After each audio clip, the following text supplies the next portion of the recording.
Hello, this is a guy who likes fanfiction and is too lazy to read, so here is the Blade Breaker's Daughters in audio form. Check the description for the links to the author. Chapter 61, Kidnapping. Hello again, Professor Byleth. It's always a pleasure to see you at the beginning of a new month, Ria said with a smile on her face. I hope classes have been going well for you now that you're back to teaching. Byleth gave a polite smile in return. Yeah, it feels nice being able to teach again, especially with so many new students. Let's hope it is not too hectic for you. For now though, we must speak about this month's mission dash. RHE, Lady Archbishop. Seath yelled, panic evident in his voice as he ran into the audience chambers. Flayn is missing. What? Seath, please calm down, Ria requested, tell me what happened. Professor, have you seen her anywhere? Seath asked, clearly unable to calm down as he focused on Byleth instead.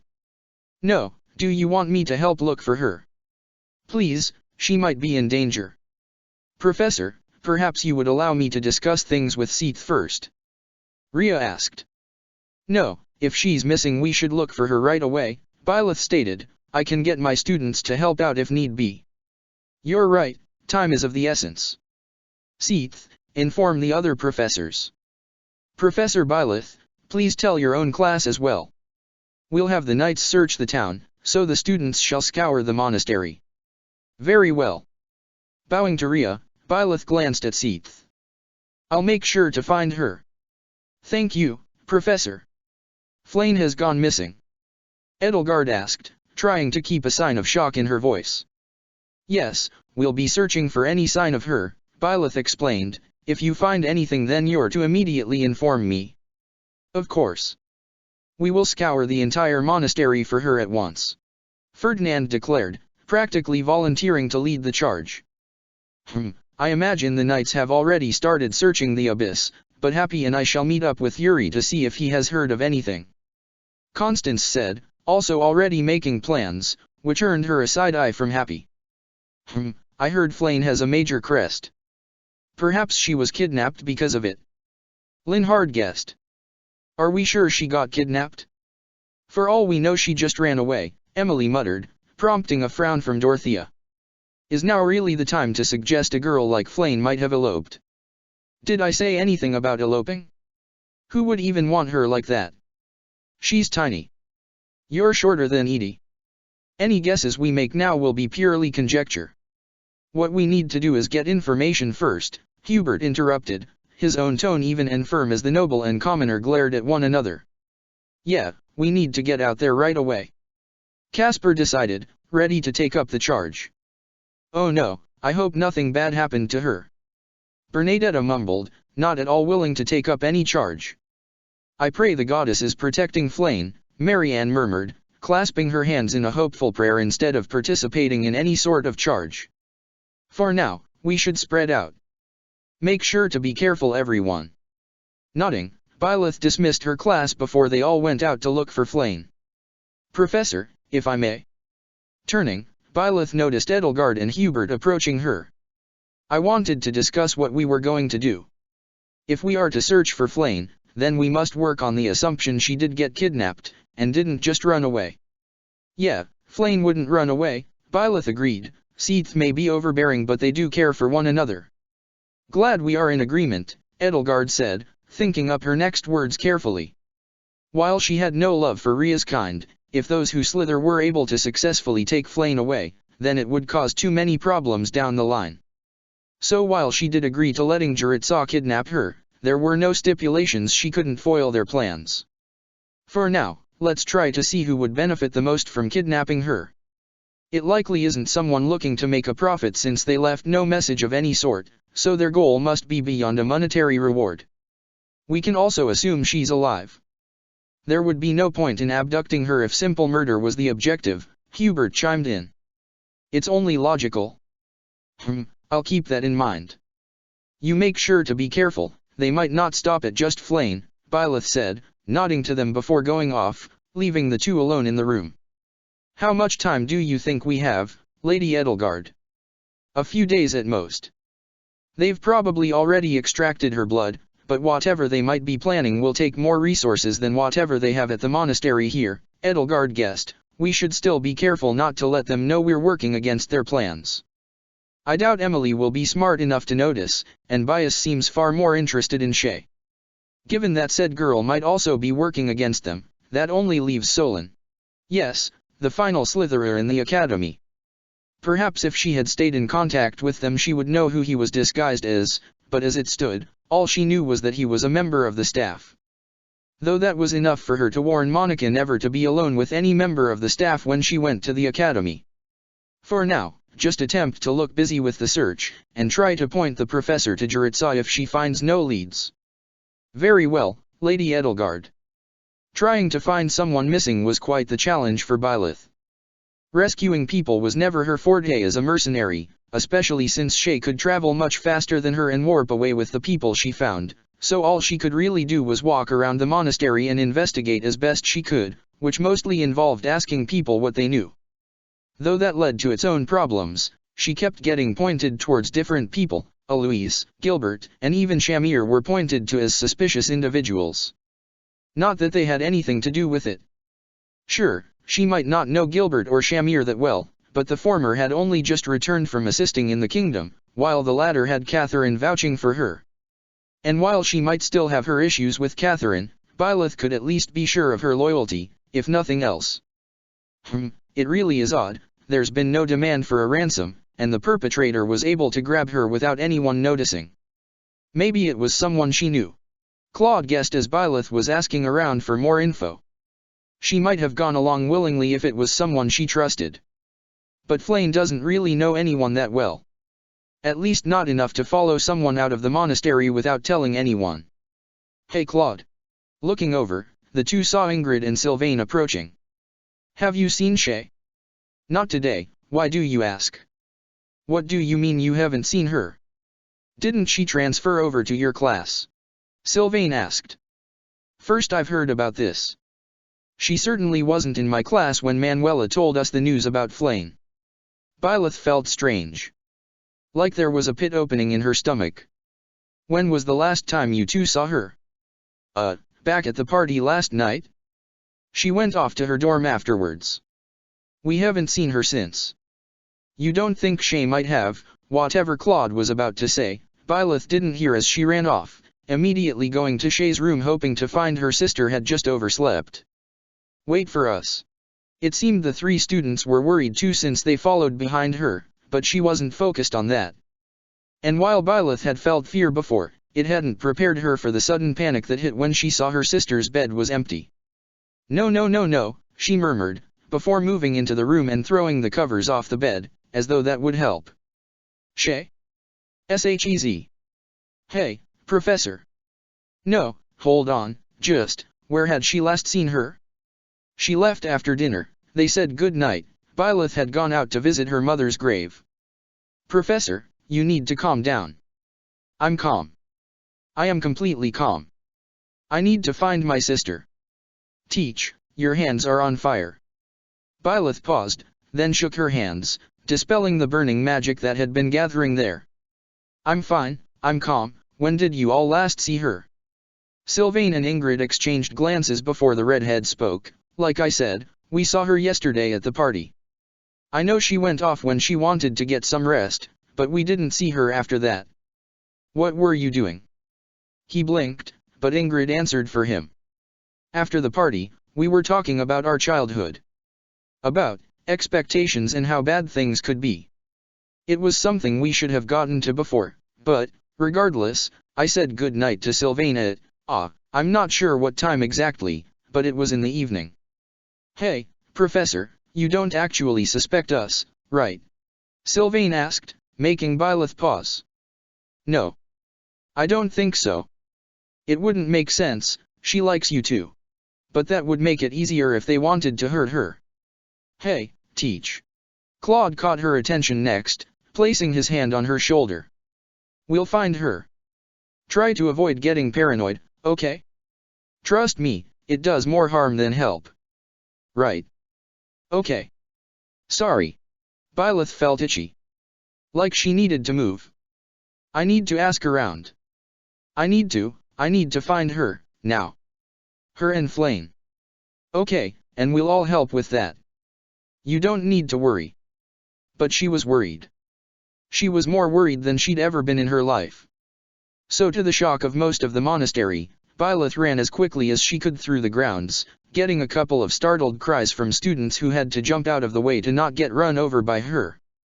Geralt in particular nearly jumped out of his chair as Byleth crashed through the door to his office. Whoa, kid, what's the rush dash?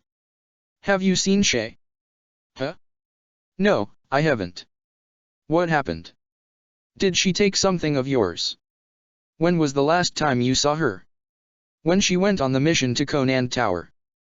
Byleth, what's going dash? Geralt trailed off as he saw the look in her eyes. What happened? No one's seen her.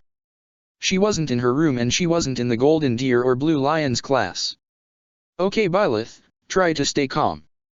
Shay is strong, she's probably not in danger. Then why hasn't she just warped back? Byleth shouted, before feeling Geralt's hands on her shoulders. It's going to be okay. We'll find her. And if anyone has hurt her, we'll make them pay. As he said this, Byleth noticed how his hands were shaking as he held her, as if holding back his own anger. Gritting her teeth, Byleth swore to herself that she wasn't going to let anything happen to her sister. Shay has gone missing. Edelgard asked without having to feign shock this time. She genuinely was surprised, though. Yes, she has. The same things as before still apply: search the grounds, interrogate the staff. I don't believe interrogating the staff was part of your instructions last time, Hubert pointed out. It wasn't, but now it is, Byleth insisted. I realize I'm acting differently now that it's my own sister in danger. I feel bad about it and I'll apologize to Seath later, but I'm still searching for Flayn. I just need to find Shay too. I think it has to be connected, which means either the same person grabbed both of them or there's a larger group in play. Edelgard knew there was a large group in play, which was why her suspicions were raised. She knew Jaritza was the one to abduct Flayn. Bias had informed her of that ahead of time, but, had Shay actually been working with them all this time? Or maybe Bias hadn't believed her lie. Still, why would she be so obsessed with Shay? Had Shay assassinated Thales? Just, please, inform me if you hear anything, Byleth requested, before she outright sprinted off. My, she can certainly move quickly when she wants to, Hubert noted, before glancing at Edelgard again. Your Highness. I'm just considering matters. May I ask what thoughts you have? I'm not sure what I'm thinking yet. A part of her was considering just how deep in the plots of those who slither in the dark Shay could actually be, whether the girl was more involved in the abduction of Flayn than Edelgard realized, or if her suspicions were completely unfounded and Shay really was as ridiculous as she acted. Though, in fairness, Kronya's existence proved that the Agarthan infiltrators could be genuinely stupid. Another part though was more focused on the distress her professor was experiencing. The obvious anxiety in every movement as she practically sprinted across the monastery grounds, speaking to as many people as she could to piece together what their movements were. It was surprisingly upsetting to see her normally unflappable professor genuinely upset. This wasn't a moment of vulnerability that Byleth was sharing with her. It was genuine panic for the sake of her sister. And that panic continued as the first day of their search came to a close without any success. Neither Flayn nor Shay had been found, and Edelgard couldn't help but notice some newer faces poking around the monastery as she headed to class the next day. It seemed Captain Geralt was taking the situation seriously enough to call in his mercenaries to start investigating. Professor, if need be, you could suspend classes again, Ferdinand suggested as their professor arrived, her hair messy than usual and bags visible under her eyes. That's a good point. Right, I should have done that. I think, did everyone do that? I'm going to talk to the other professors, bye. And she promptly left. So, wait, are we allowed to leave? Bernadetta asked, confused. Maybe we should get back to searching. Marianne suggested. Would anyone care to assist Happy and Ian Abyss? Constance offered. Yuri and the Knights have been scouring it, but I imagine they would appreciate more eyes down there. I'll go down with you. Haven't had much luck up here, so might as well go down there. Dorothea said, volunteering as Casper got up too. I'll come with you. If there's any baddies that need taking down, I'm with you. Heh, it's appreciated, Caspi. Just try not to go after any of the Abyss folk by mistake, okay? I wonder, just what sort of connection does Shay and Flane have? Linhard muttered as he tried to figure out what was going on there. They're not related, and only one has a crest. There were no demands either, so it wasn't because of Seath's or Geralt's position. There is no time to be wasting. The sooner we move, the sooner we save them from being child-napped. At Petra's words, the class got up, filing out as they began their search once more. Emily, a word, Edelgard said, getting the girl to stop, who was looking more surly than usual. What? She scowled as she faced them. If this is about Shay, I don't know anything. Is that so? They don't tell me anything, so for once we're in the same position. For all I know, she's the one who grabbed Flane. Somehow I doubt that. If that's all, then I'm going, Emily grunted, marching out without another word. Seems we have to keep going for a bit longer, Hubert mused. Should we investigate the staff quarters today? I know what you're thinking, Lady Edelgard, but we must not give those who slither in the dark reason to believe we've betrayed them. Not to mention there is still the possibility that Shay is working with them. Staying quiet, Edelgard's mind drifted to the look on her professor's face as she walked in this morning. The chances that Shay were working with those who slither were almost nil. She was too open, too idiotic, too attached to her sister. But, Cronio believed she was Agar than. And there was evidence to point to it. The possibility was greater than zero, and that meant it was too high to throw caution to the wind. It may not end well, but for the sake of the future you wish to create, sacrifices must be made. You're right. For the sake of a better Fodlan. The second day of investigation went about the same, with no one able to find anything. Byleth nearly ran herself ragged as she ran to and fro, the only ones matching her fervor being Seath and Geralt, as the latter had his mercenaries investigate every inch of the town they could. Some suspicions were raised about Jurat Saw, but by the time they were, the sun had already set, meaning it was far too late in the day to properly investigate him. Retiring for the night, Edelgard began to wonder whether she should risk telling Byleth the next day or not. Such thoughts plagued her as she went to sleep, and with the thought of Byleth worrying about her own sibling, it was only to be expected that her nightmares visited her once again. Memories of her siblings crying out for help, of her father being unable to save her. Of herself, being too weak to do anything for them. Edelgard. Shooting awake as someone began to knock on her door, Edelgard gasped for breath as she was freed from her nightmares. Who's there? It's me, Byleth. Are you okay? Came the tired voice of her professor. Give me a moment, Edelgard responded, getting up to get dressed, lest she open the door in her nightwear. Moments later, she opened the door, and found her professor standing there, looking even more exhausted than earlier. Professor?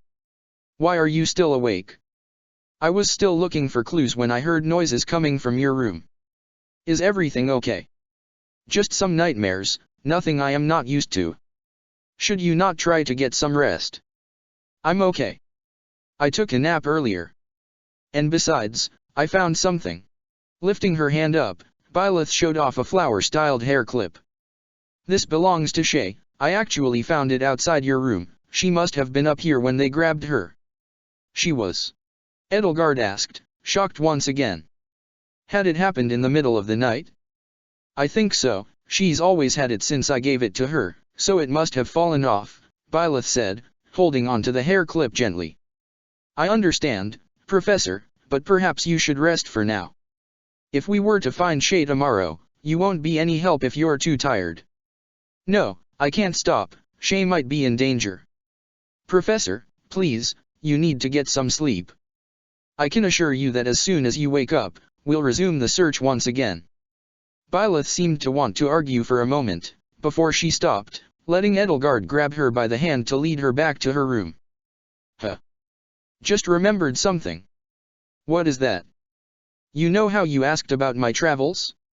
I remembered something that happened in the Okama Mountains.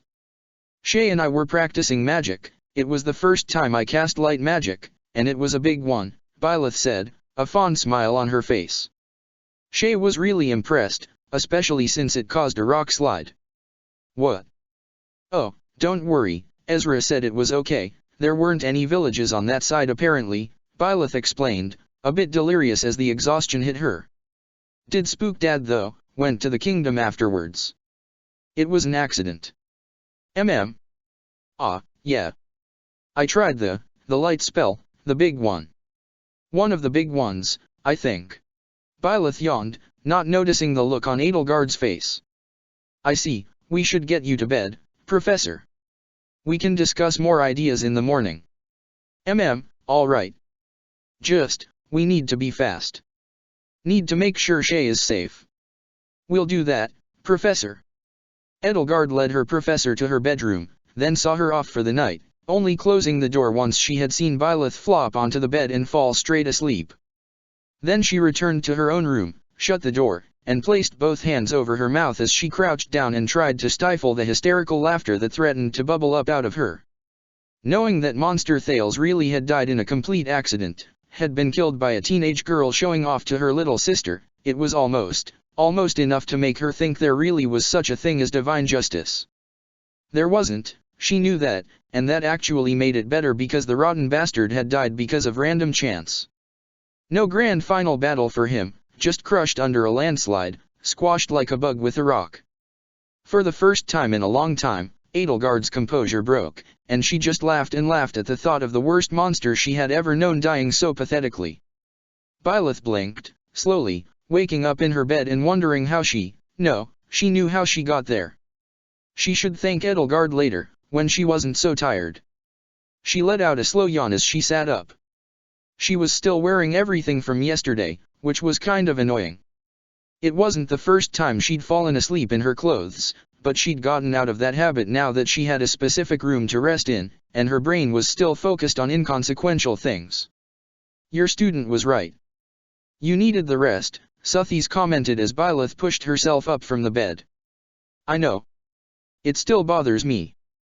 I should be searching for Shay. Flame too. You're of no use to anyone if you drive yourself to exhaustion. I know, Byleth repeated, some annoyance flaring up.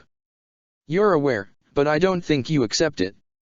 At least you've been eating, but you really should be taking further care of yourself. I can do that when Shay is safe.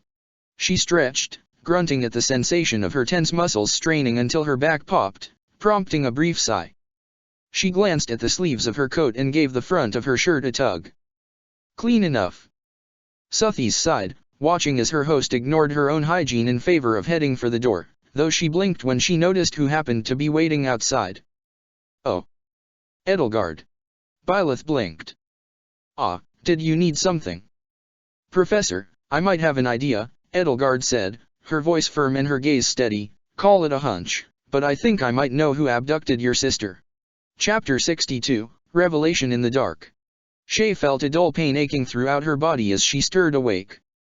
She blinked, slowly, trying to spot something in the dark room around her before she tried to get up. The cold feeling of steel binding her arms to her torso soon let her realize that wasn't going to be an option. The chain around her kept her bound to the floor. Where am I? She asked, looking around, before spotting someone else with her. Flame. The only response she seemed to get was the light rising and falling of the green-haired girl's chest, telling her she was still breathing. Struggling in her chains, Shay tried to crawl over to her, before some tapping on the floor told her someone was approaching them. It's about time you woke up. Looking over, Shay found Tamash the librarian staring down at her. All at once, the memories of last night hit her and Shay scowled. You dirty dastard, let us go. Shay shouted up at him, before trying to use her awakened form, only to stop as Tamash raised a hand and a large sigil formed under Flame. A moment later, several dark spikes manifested around Flame, pointing straight at the unconscious girl. Do not attempt anything. She is more useful to me alive, yet she is still useful dead. Wah, let her go. Shay shouted, even as she stilled her movements. Humph. To think one who wields the power of Epimenides would want mercy for one of these abominations, truly such a disgrace. What are you talking about? Shay questioned, glaring up at the old librarian. What the hell is an penis? Did your mother truly not tell you anything? Such a shame. You'll end up dying without knowing a thing. You truly are a failure. Hey, that's not funny, let go of me already. Shay shouted, struggling again in her chains. Please don't tell me you're falling for this, Tamash, spoke a new voice, getting Shay to look over and see someone in black robes and a red bird mask approaching her. Crouching down next to Shay, she grabbed her face with one hand to make her look up at the mask. What is Cleobulus planning? Who the hell is that? Shay asked, unsure of what she was being asked, then her head snapped to the side as she received a harsh backhand in response. Don't pretend. Tell me what Cleobulus is planning and I'll make your death quick. I don't know who that is, asshole. Even through the mask, Shay could tell whoever this was scowling at her. You expect me to believe that? She suddenly yelled, her grip tightening on Shay's face. Why did you, Yanking her hand back, Bias scowled down Shay, who defiantly glared back at her after biting down on her finger. So you don't want an easy death? A dark energy began to gather in her hands, only to get interrupted as a different masked mage rushed into the room. Lady Bias, Lord Solon, they found us. The Death Knight is on his way and it's only a matter of time until the beasts chase after him. TCH, that knight truly is useless. We were better off not recruiting him. No point in whining. It's sooner than we hoped, but just buy us time until we're ready to leave, Solon ordered, making Bias pause. What? No, I'm not done here. She needs to tell me. This ignorant child doesn't know anything. Bullshit, she doesn't. Even if she wasn't there. Does it matter? Bias blinked behind her mask, then stared at her fellow sage in blatant confusion. Of course it does. If Cleobulus killed. No, she didn't. From my own investigation, a sudden landslide is what caused the initial incident. Perhaps it was caused by external means, or perhaps it was simply ill luck, but neither option truly matters. What matters is that they are dead, and we have what we need before us. Wah, you can't be serious. Be silent, Bias. The old man glanced at the door. We're not alone. The door opened again, letting Shay see an armored knight wielding a massive scythe walk right in, his skull-faced helmet showing a pair of glowing eyes as he regarded the pair of mages. You are still here. Why? That doesn't matter, Bias replied, audibly annoyed, just get to work defending this location until we can leave. Very well. Then that is 2 of the missions I owe. What? What the hell are you talking about? Kidnapping the girl was the first mission, there was no agreement of defending you, or of her being involved, the Death Knight stated, gesturing to Shay, therefore this is the second of the missions I owe. You don't get to twist dash. Whatever Bias was about to say was cut off as the Death Knight placed his scythe against her neck. Do not anger me. It is my master's command that I am serving you for now, but the moment the pact ends, I am free to do what I wish. Humph. Quite the talent you acquired for our ends, Bias, Solon commented, earning another glare from her. Very well, hold them off then. We'll want to leave the beast behind. Very well. The knight turned away, uncaring of what his so-called allies wanted. Filth, Bias cursed under her breath, before looking back at Solon, we're taking this brat then. Perhaps. I'm considering matters. Solon regarded Shay with a curious eye, making the girl scowl back at him. You try to take me with you and I swear, I'll kill every last one of, whatever you're supposed to be. You can't seriously be trying to lie to us right now, Bias growled, prompting a laugh from Solon. What's so funny? You really are far too easily irritated. You always have been, ever since you were a child. Stubborn, willful, and easily angered. I really must say, I'm disappointed you haven't realized that this girl really is as ignorant as she appears. She can't be. She's working for Cleobulus. A name she plainly does not recognize. Here, allow me to demonstrate. Dark magic suddenly poured off of Tamash as his false guise melted away, revealing the true face of Solon. And Shay couldn't look more shocked if she tried. What? How did, that's just like your awakened form. Not quite, child. What you see before you is the true face of humanity. He smirked, leaning on his staff as he crouched down. Your awakening represents a more simple version of what we can do. Of what your people are capable of. My people. The people of Agartha. The true people of this land you call Fodlan. Those who guide the cycle of this world. Wait, that can't be right. You know it is. As I stated, I knew your mother, girl. A traitor to our people who fled the responsibility she should have carried out. Bias blinked. What? What do you mean by that? Exactly as I said. Periander was a scientist who refused her orders in favor of rescuing her so-called child and acting as a mere caretaker, rather than carry out the project she was assigned. Fitting then, that she died like a beast of some common sickness. Shay stiffened, the insult cutting through her racing thoughts as she glared up at the old man in front of her. Don't you dare talk about my mom like that. I will talk of traitors however I wish to. But I digress. He stood again, before glancing at Bias. Do you see now? The girl is of more use to us at our side than dead for some mistaken vengeance. Particularly when, from all evidence, it is Thales' own stupidity that killed both him and your sister. Bias stared at him. What does that mean? Dark magic brought down the cliffside around the carriage. Thales knew of a spell to shake the very earth and bend it to his whim. It is only logical then to presume he had a hand in his own demise. How is that logical? You think it's more likely he killed himself than someone might have wanted him dead? Simply put, yes. Again though, I do not particularly care for any truth.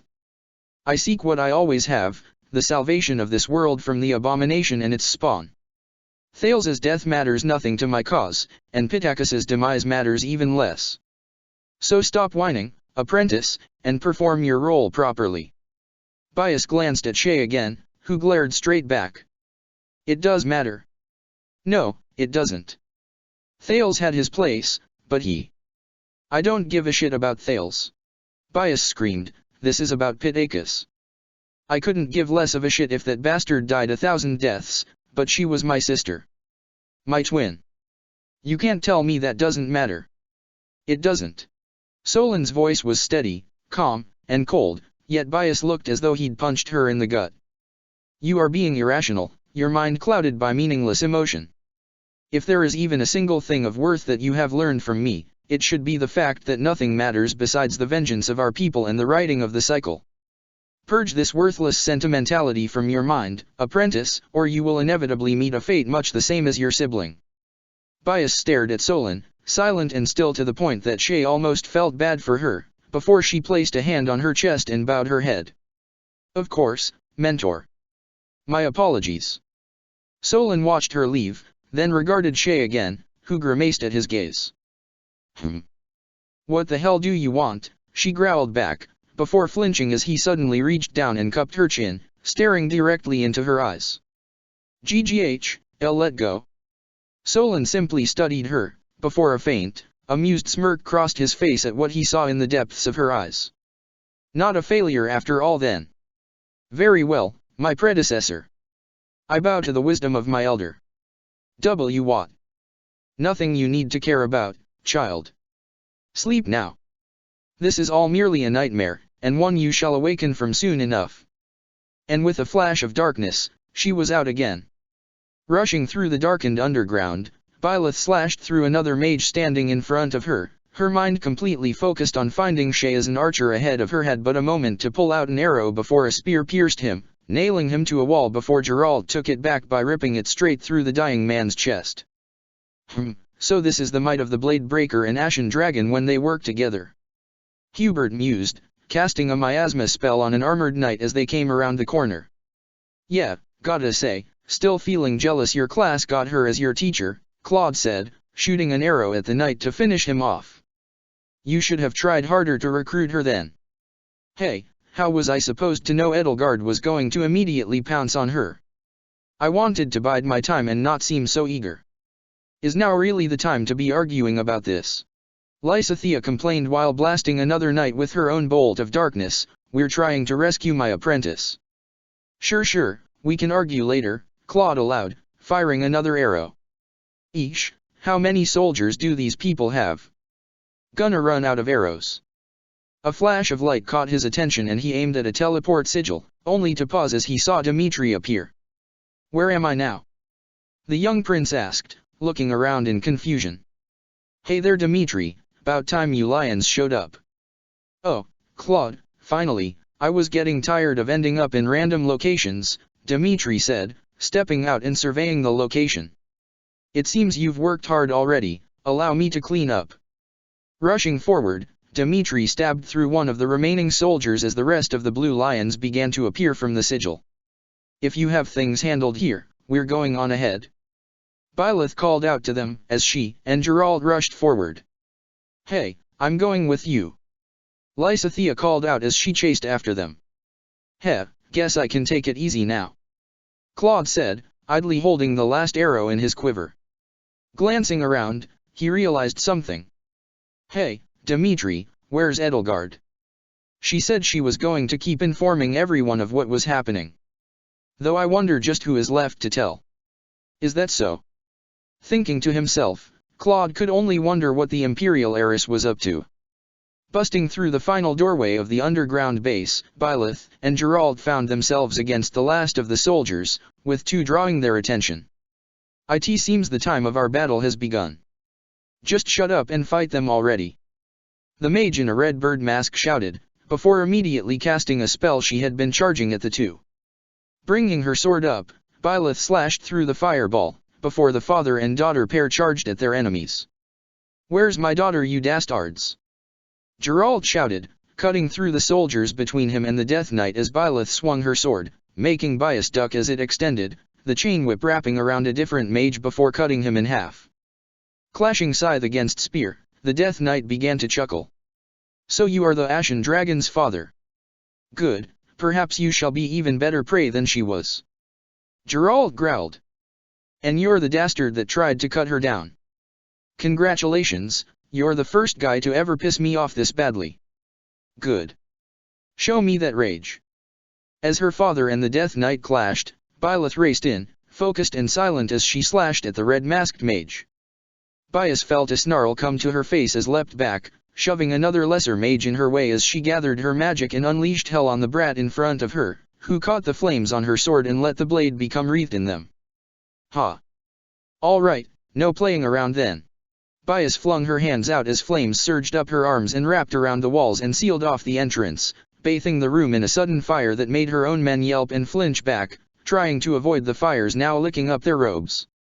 Not that it bothered Bias, who continued unleashing blast after blast of flame at Byleth as she continued trying to strike at the troublesome mage, only for the Death Knight to suddenly lunge in the way.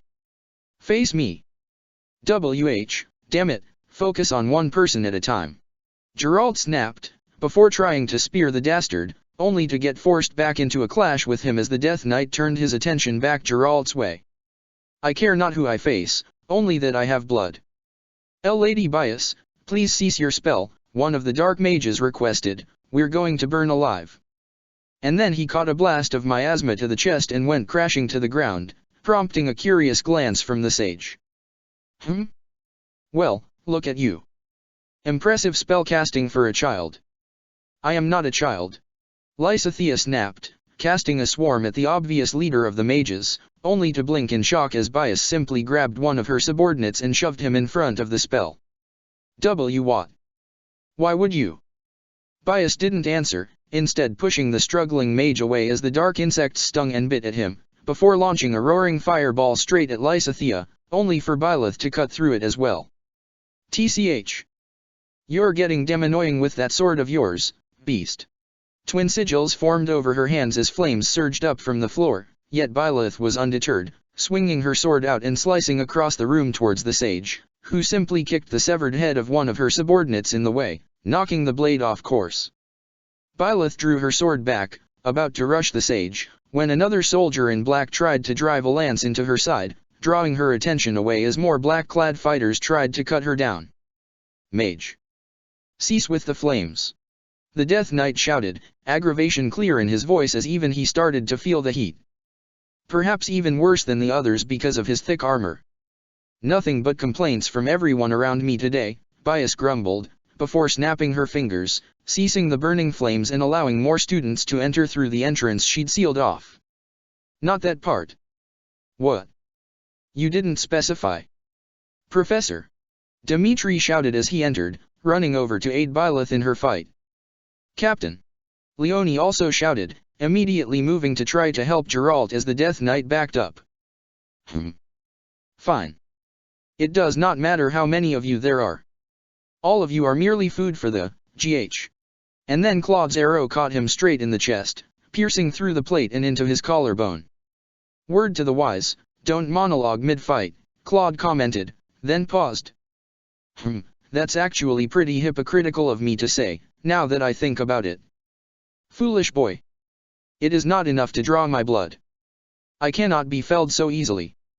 Sure, which is why we were giving Lysithea time to charge up. The knight paused, his gaze immediately going to the young mage who was finishing up forming a set of dark magic sigils before casting the strongest spell she currently knew. And the Death Knight felt his eyes widen at the sight of a dozen dark spikes forming all around him before they all drove into his body at once. Gah. Do you really think this is enough to? Geralt didn't wait for him to finish. He just raced in and drove his spear into the Death Knight's chest, plunging as deep as he could go and driving the knight to the ground in a heavy crash. That was for my daughters, you dastard. GGHHHHHHH, and no, and not yet, I still had dash. Then a white light settled over him and the knight's dimming eyes burned an even brighter red as he surged up, punching Geralt straight in the face and knocking the man back. Captain! Leone cried, before she grit her teeth and rushed in, trying to stab the knight too, only for a wall of flame to block her way. Ah! As much as I dislike him, I have reason to keep that one alive, Bias chided, before she jerked her head to the side, avoiding a javelin that had nearly gone through her eye. Ah, and it looks like the peons are all dead. Indeed they were, and Byleth was glaring straight at her while Dimitri leveled his remaining spear at the witch. Surrender, now. All right, I give up. He blinked. What? I give up. You win. I can't beat all of you children along with that dull-eyed beast and her withered husk of a father. So I surrender. What are you doing? The Death Knight growled, ripping the spear free from his guts while Geralt glowered, rubbing his jaw. What are you trying to pull here? Me? Why would I be trying to pull anything? Bias asked, audibly amused, before glancing over to the side. How nice of you to join us, Your Majesty. Bias. The students and the Eisners all paused at the distorted voice that sounded out, before they all got their first look at the Flame Emperor as the masked individual strode over to the Death Knight. Leave, Death Knight. You have nothing more to do here.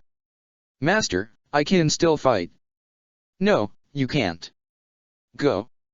The knight straightened, then, to the student's surprise, bowed his head to the masked figure before vanishing in a flash of magic. Such a kind ruler, Bias mocked, prompting the Flame Emperor to turn their attention her way. I could not say the same of you. The masked individual turned to the students, the professor, and the captain, regarding each in turn with a strange gaze. Captain Eisner. I must apologize. I did not realize my allies intended to steal your daughter. Allies, huh? That big dastard there called you master, Geralt noted, his gaze cold. I think that makes you two more than allies. And even then, you sure as hell should pick better allies if these are who you want to work with. Want is a very strong word, Captain Eisner. And not the best one to use there. How cruel, Flame Emperor. And after we have given you so much. A new voice drew everyone's attention towards a familiar, elderly man that just about everyone in the group recognized on sight. You'll make an old man weep. Tamash. Dimitri exclaimed, his eyes widening as the elderly librarian smiled at their group. It was a kind, friendly smile that was completely at odds with the current situation. What? But you. Lysithea stammered, her eyes wide too as an uncomfortably familiar feeling began to creep along her back. Seriously? The old guy was in on all this. Leone murmured, raising an eyebrow. Hello, Your Highness, Lady Ordelia, and Mutt, Tamash greeted, his friendly voice carrying an obvious undertone of mockery. You all look shocked.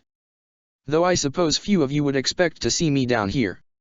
I sure as hell didn't, Geralt responded, his eyes narrowed. Gotta say, I didn't think the librarian of all people would be a traitor. Traitor implies I was ever on the church's side to begin with. The correct word would be infiltrator. Or spy, if you wish to put it more simply. Well geez, and here I thought those conversations we had were just some nice, friendly chit-chat, Claude commented, his eyes narrowed as he kept an arrow nocked. I don't appreciate being lied to, old-timer. The irony in your words is palpable, young man. I suppose it is a shame to put an end to our talks though.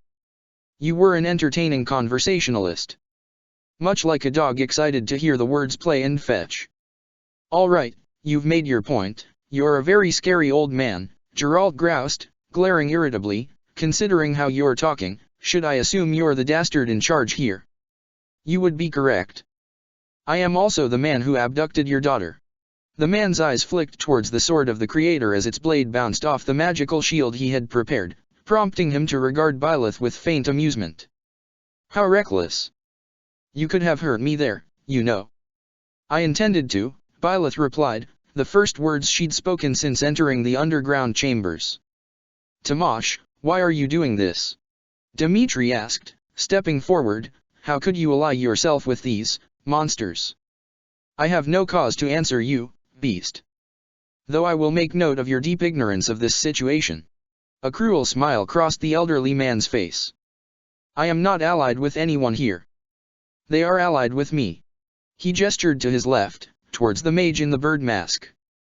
The sage you have found yourselves having so much trouble with is my apprentice, Bias. A skilled practitioner who I essentially raised myself. You'll make me blush, Bias grunted, barely playing along, not that Tamash seemed anything but amused by her irritation. And of course, you've met the Flame Emperor. Our wayward agent who has gotten up to quite the trouble even without our aid. I do believe you dealt with that bandit they hired to kill you quite handily, and then of course there was the aid offered in that feeble lord's rebellion and the treacherous church's grave robbing. The Flame Emperor clenched their fists as the students looked at them with clear alarm. Do not speak for me. You truly have gotten quite free-spirited, haven't you? Tamash mused before he smirked. Perhaps throwing you into a dungeon again would make you more willing to put the leash back on. A burst of fire from the Flame Emperor put the students on guard, until it dissipated as they held back from attacking Tamash. Heh, it seems some of Thales's teachings have managed to stick. Enough of this crap. Where's my daughter? Geralt demanded to know, tightly gripping his spear. Safe and secure, for now anyways. What do you want with her? Byleth asked, her eyes moving between the three to make sure no one attempted anything.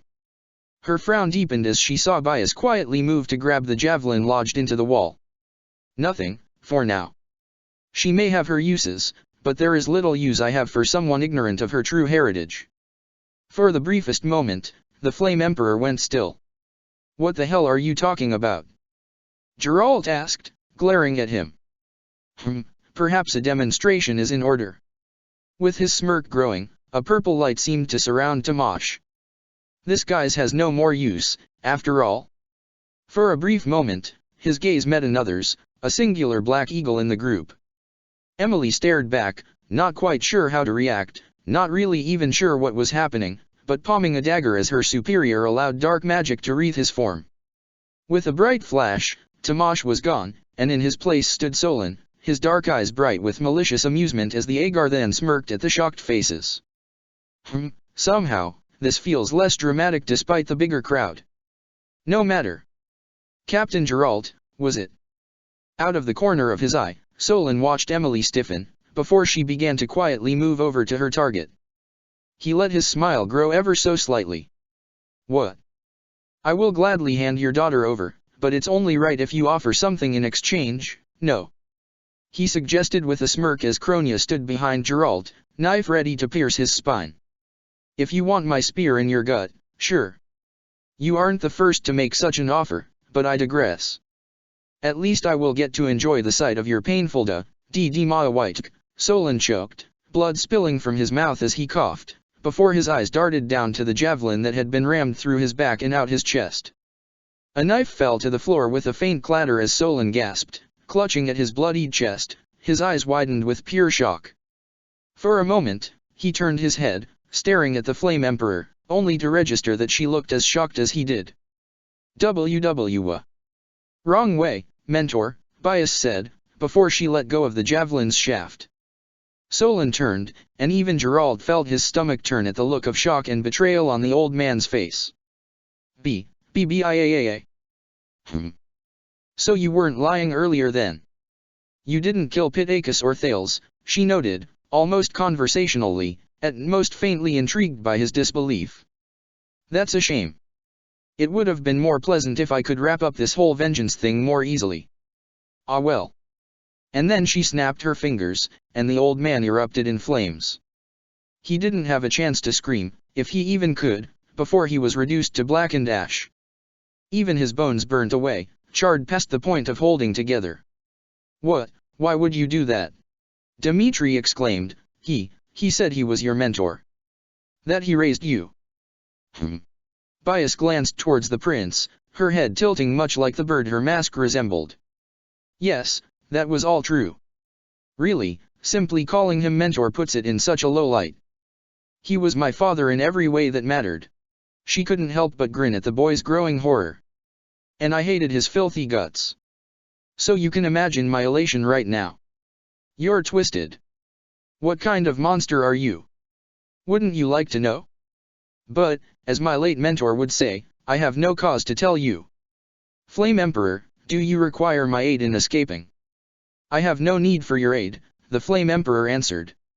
Even through the distortion in their voice, it was plain to hear they were disturbed. Heh. If you insist. But I do still owe you one, remember? So we'll talk soon. She regarded the students again, then gave them a jaunty wave. Ta-ta. Then she vanished, and a moment later, after a small glance towards Byleth, the Flame Emperor vanished as well. Tension stayed in the air as everyone stared at either where their enemies were previously standing, or at the pile of ash that was Solon. The clatter of a sword falling to the ground broke the silence as Byleth ran forward, going towards the end of the room. They're here! She shouted, once she found Shay and Flame. Reaching down, Byleth began to pull on the chains, trying to unwrap them from her sister. Professor, allow me, Dimitri said as he came up, before grabbing onto the chains, and pulling with all his might, making them snap. Byleth briefly thanked him, then pulled the remaining chains off Shay, freeing her. Idly aware of the other students healing any injuries or checking on Flame, Byleth looked directly at her sister.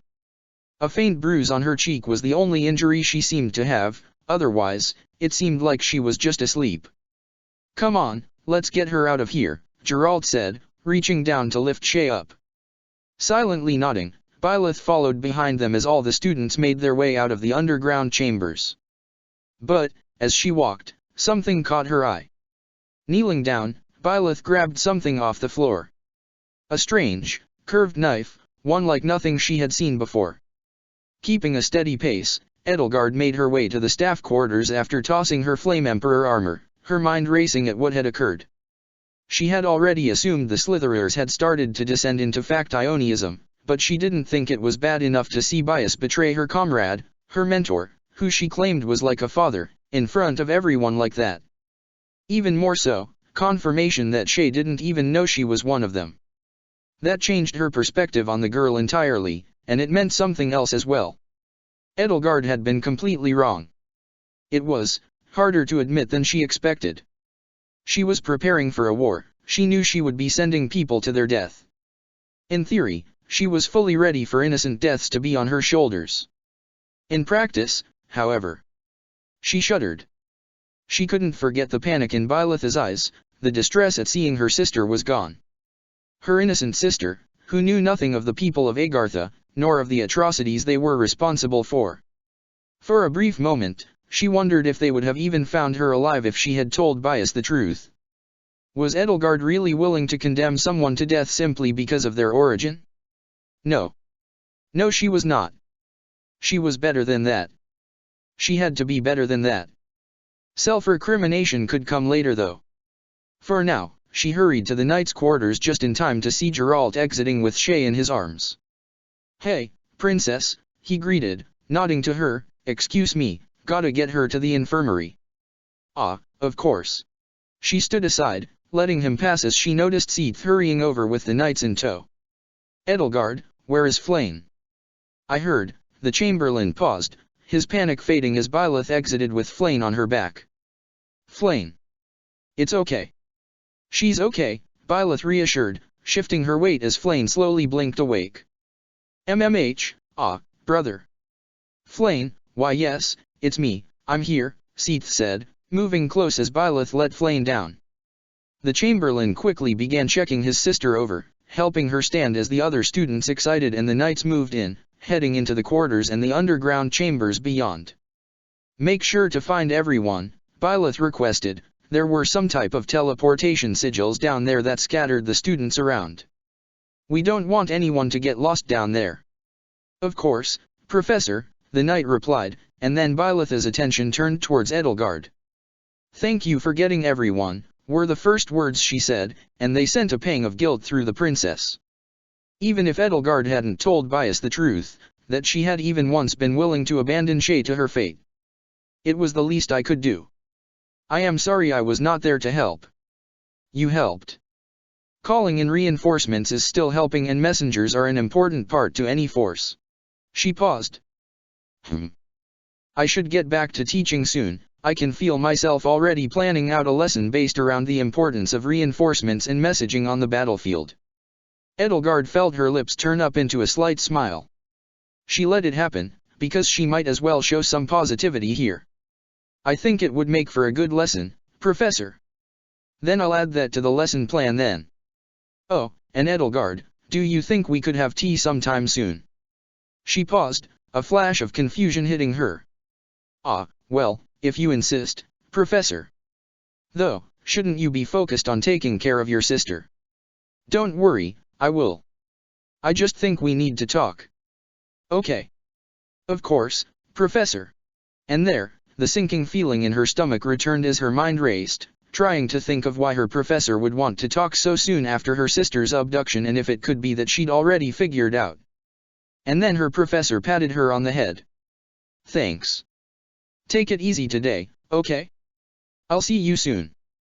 Edelgard just stared as her professor moved past her, heading in the same direction Geralt had gone. She watched Byleth leave, and felt her gaze still lingering after her long after she was out of sight. Her heart was still racing by the time she returned to her room. She simply closed the door, went to her bed, and laid down while hugging one of her pillows to her chest, thinking back to the smile her professor had given her. And as Edelgard felt her face warm, she came to a deeply distressing realization. She was infatuated with her teacher. Oh no. Chapter 63, A Return to Peace. "Well, the good news is that I can give Shay here a clean bill of health," Manuela said, smiling at Geralt and Byleth as the two visibly relaxed. Geralt more obviously than Byleth, though it was clear the older Eisner sister was happy to hear her sister was fine. Whatever magic that Solon man used, it really did just put her to sleep, and the bruising on her face isn't too bad. It should fade quickly with just a simple healing spell or even go away naturally. "Sweet, so I can leave now?" Shay asked, already sitting up in bed and prompting a huff from Manuela. "Wait until I'm done, please. If you're going to be joining my class, you'll need to learn at least a little patience." "MMF. You said that was the good news," Geralt noted. "I take it that means there might be some bad news." "Yes, though it's something small. Mainly that I noticed Shay had a small mark near her wrist, as though something had punctured there," Manuela continued, prompting a frown from Geralt. "I'm not sure quite what it might be, but there's a vein there that makes it relatively easy to draw blood." "So, what, you think these people wanted Shay's blood?" "Perhaps. I was planning to check Flayn to see if she had similar marks, but Seath is being stubborn there." She sighed. "Honestly, that man is far too overprotective. I'm a medical professional, I'd have a better idea of any issues she might have, and yet he hasn't once allowed her to even receive a checkup here. It's almost insulting." "Yeah, I can see how it could be. Then again, he did just nearly lose his sister, so being protective is understandable, Geralt noted, glancing over at Shay again, who still looked annoyed at having to be in bed. Gotta say, as much as I appreciate the work you do, I think I could stand to be in here less often. That's understandable, though there was at least a month between visits here. With a smile, she leaned forward. Though, perhaps you would prefer to visit for more personal reasons.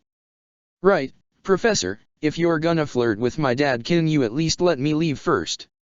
Shay asked, getting an amused huff from Manuela. Is that your way of saying I have your permission to? As long as it isn't in front of me, sure. Doubt he's gonna say yes, but if you really want to go for it.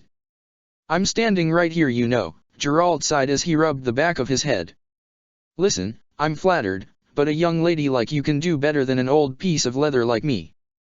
You're better off finding someone closer to your age. Oh my, it's certainly been some time since someone has called me young lady, Manuela said, a light pink dusting on her cheeks. Right, come on by, let's go, Shay said, getting out of bed and grabbing her somewhat awkward-looking sister to drag her along. Make sure to tell me if anything feels off. Manuela called out, a bit annoyed at Shay leaving without getting the all-clear from her. Sure thing. Shay called back, before letting out a huff, right, not gonna go back there unless I can help it. Shay, you should take care of your health, Byleth chided as she let her sister continue to drag her along. I do take care of my health. I just don't like laying in bed all day. She huffed. I have no idea how you did that for a whole month. It wasn't even a month and I'm not as impatient as you, Byleth replied, electing not to mention that even she'd gotten a little stir-crazy the longer she'd sat there. Hey, Shay, do you feel okay to talk about what? Hey, there you are. The sisters paused, looking over to see Cyril approaching them. Lady Rhea was hoping you could stop by, and since you're not busy you can go now, he answered. I guess. Shay said, frowning a bit. Is it something important? Byleth asked. Cyril shrugged in response, she just told me to get you. Okay. Nodding, Byleth moved to follow her, with Shay walking behind him. Arriving at the audience chamber, they found Rhea and Seath waiting for them. Hello there, I'm glad to see you are well after what happened. Thank you. How's Flayn? Shay asked, awkwardly glancing at Seath. She's doing well. Tired, but well nonetheless, Seath responded, before his gaze turned to Byleth. Professor, words alone will never be enough to express how thankful I am for you saving Flayn. I am in your debt. No, you don't need to be. If anything I should apologize, Byleth said, frowning as she shook her head. When I learned Shay had been taken as well, my focus shifted almost entirely to saving her. I almost feel like I didn't take saving Flayn as seriously. Yes, I suppose I can understand that. Saving someone you know can be a different feeling than saving someone from your family. For that, I cannot fault you, Seath responded as his features seemed to soften for a moment. Were I in your position, I would have felt the same, and regardless, you still managed to save her. So, why exactly did they try to take her? Shay asked. That, I'd prefer not to go into the details, but the blood running through her veins is special. In the wrong hands it can be dangerous. I tried to keep it a secret, but if those seeking it have already appeared, then the only thing I can do is to leave the monastery and hide with her. Brother, wait. Flayn called out, seemingly listening in from the doorway as she came in, still a bit pale from what happened. I do not like what you are thinking. I don't want to go into hiding once more. Flayn, please, you must understand why I'm making this decision. If we stay here we'll be targeted again. And do you truly think they won't find us once again? She's not wrong. Shay interjected. I don't exactly know what's going on with those guys, but if they found out your secret once, then I doubt they'll give up easily. Besides, leaving means you'll have to protect her by yourself, right? That dash. She is not wrong, brother. In fact, I think I have the perfect solution. If you are that worried, then would it not be best to make sure I stay near someone who has fended them off not once, but twice? Flayn suggested with a cunning smile. Such as, perhaps joining Professor Byleth's class. I'd be happy to have you in my class, Byleth said with no hesitation, making Flame smile. I must admit, that is a good point, Seath conceded. Despite my initial trepidation, you've proven time and time again to be trustworthy. Can you promise me you'll keep her safe? Of course. I look forward to class. Flame exclaimed, her smile getting all the brighter. Which you can do once you have properly rested. Seath, why don't you help your sister return to her bed? Rhea suggested. Of course, thank you Archbishop. Come along, Flame. Walking over, Seath took Flame's hand to guide her out. Glancing over her shoulder, Flame waved goodbye to the two sisters before they left. Now then, since we are alone, can you tell me what exactly happened? Rhea asked, keeping her tone gentle. Even then, the atmosphere seemed immediately much more tense. Staying silent, Byleth glanced at Shay, not wanting to speak up without her being okay with it. Frowning, Shay tried to think of what to say. All right, I guess, from the top, I was walking to my room. Wait, should I start with that part? Or, no, yeah, all right, I was lost, specifically, because the monastery's way too big and I wound up going upstairs. Shay. Your room's on the first floor. Byleth gave her sister a skeptical look. Were you trying to visit someone? What? No, I got lost, like I said. That seems a little much, even for you. Hey, I was distracted. Look, can we save the comments for later? I'm telling a story. Shay huffed, before frowning. Right, okay, I was lost and I met that librarian guy, Tamash, who was actually this old man, Solon. That's right, that one guy called him Lord Solon, and the other lady there was Bias. He apparently wanted to speak with me, and had to corner me cause I was avoiding him. May I ask why you were doing so? It's weird to describe. When I was near there was this uncomfortable feeling with him. So I avoided the library as much as I could. Honestly, the only reason I ever got books from there was cause someone else got them for me. Anyways, he apparently knew my mom. He did. Byleth cut in, surprised at that revelation. Yeah, he called her a traitor to her people. Her people? Solon said they were called the people of Agartha. What? Rhea felt her blood run cold at that. She hadn't expected to hear that name, hadn't ever thought it would come up again, and if Shay was one of them. Rhea closed her eyes, taking a moment to steady herself. She needed to be calm here. When she opened them again, Shay looked nervous. Is that bad? It was an inane question. That anyone could think the Agarthans were anything but a genuine evil, but, no. She had to remember, she was speaking to a child. One that Byleth favored, no less. So she had to remain calm, and hear her out. It is concerning, Rhea elected to say. I would like to hear more of what was said before speaking further on the subject though. Well, like I said, there was Solon and Bias, along with that Death Knight guy. Though I'm starting to think that guy was a mercenary, Shay explained, before continuing at their confused looks. He apparently was only supposed to do 3 missions for them, and trying to defend them was the second. I wonder. He seemed to be working for the one they called the Flame Emperor. It doesn't seem like that person is friendly with the Agarthans, but is working with them at least, Byleth guessed, though in Rhea's eyes that mattered little. If this person was working with the Agarthans, then they needed to be put to death immediately. She would not tolerate another nemesis. Let's leave assumptions aside for now. Is there anything more you can tell us? Well, apparently I have the power of something called Epines. Epines. Frowning, Rhea tried to search her memory to see if she could remember any Agarthans by that name. Yeah, I don't exactly know what that means, but I was apparently a failure or something. So I guess whatever they were planning didn't work. The only other thing, that Bias lady apparently wanted revenge for her sister. Shay frowned at that. I don't know what exactly happened, but 2 people got killed.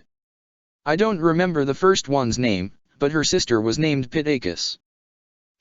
That Bias lady is a bitch, but if something like that happened to Byleth, I don't know if I could act differently.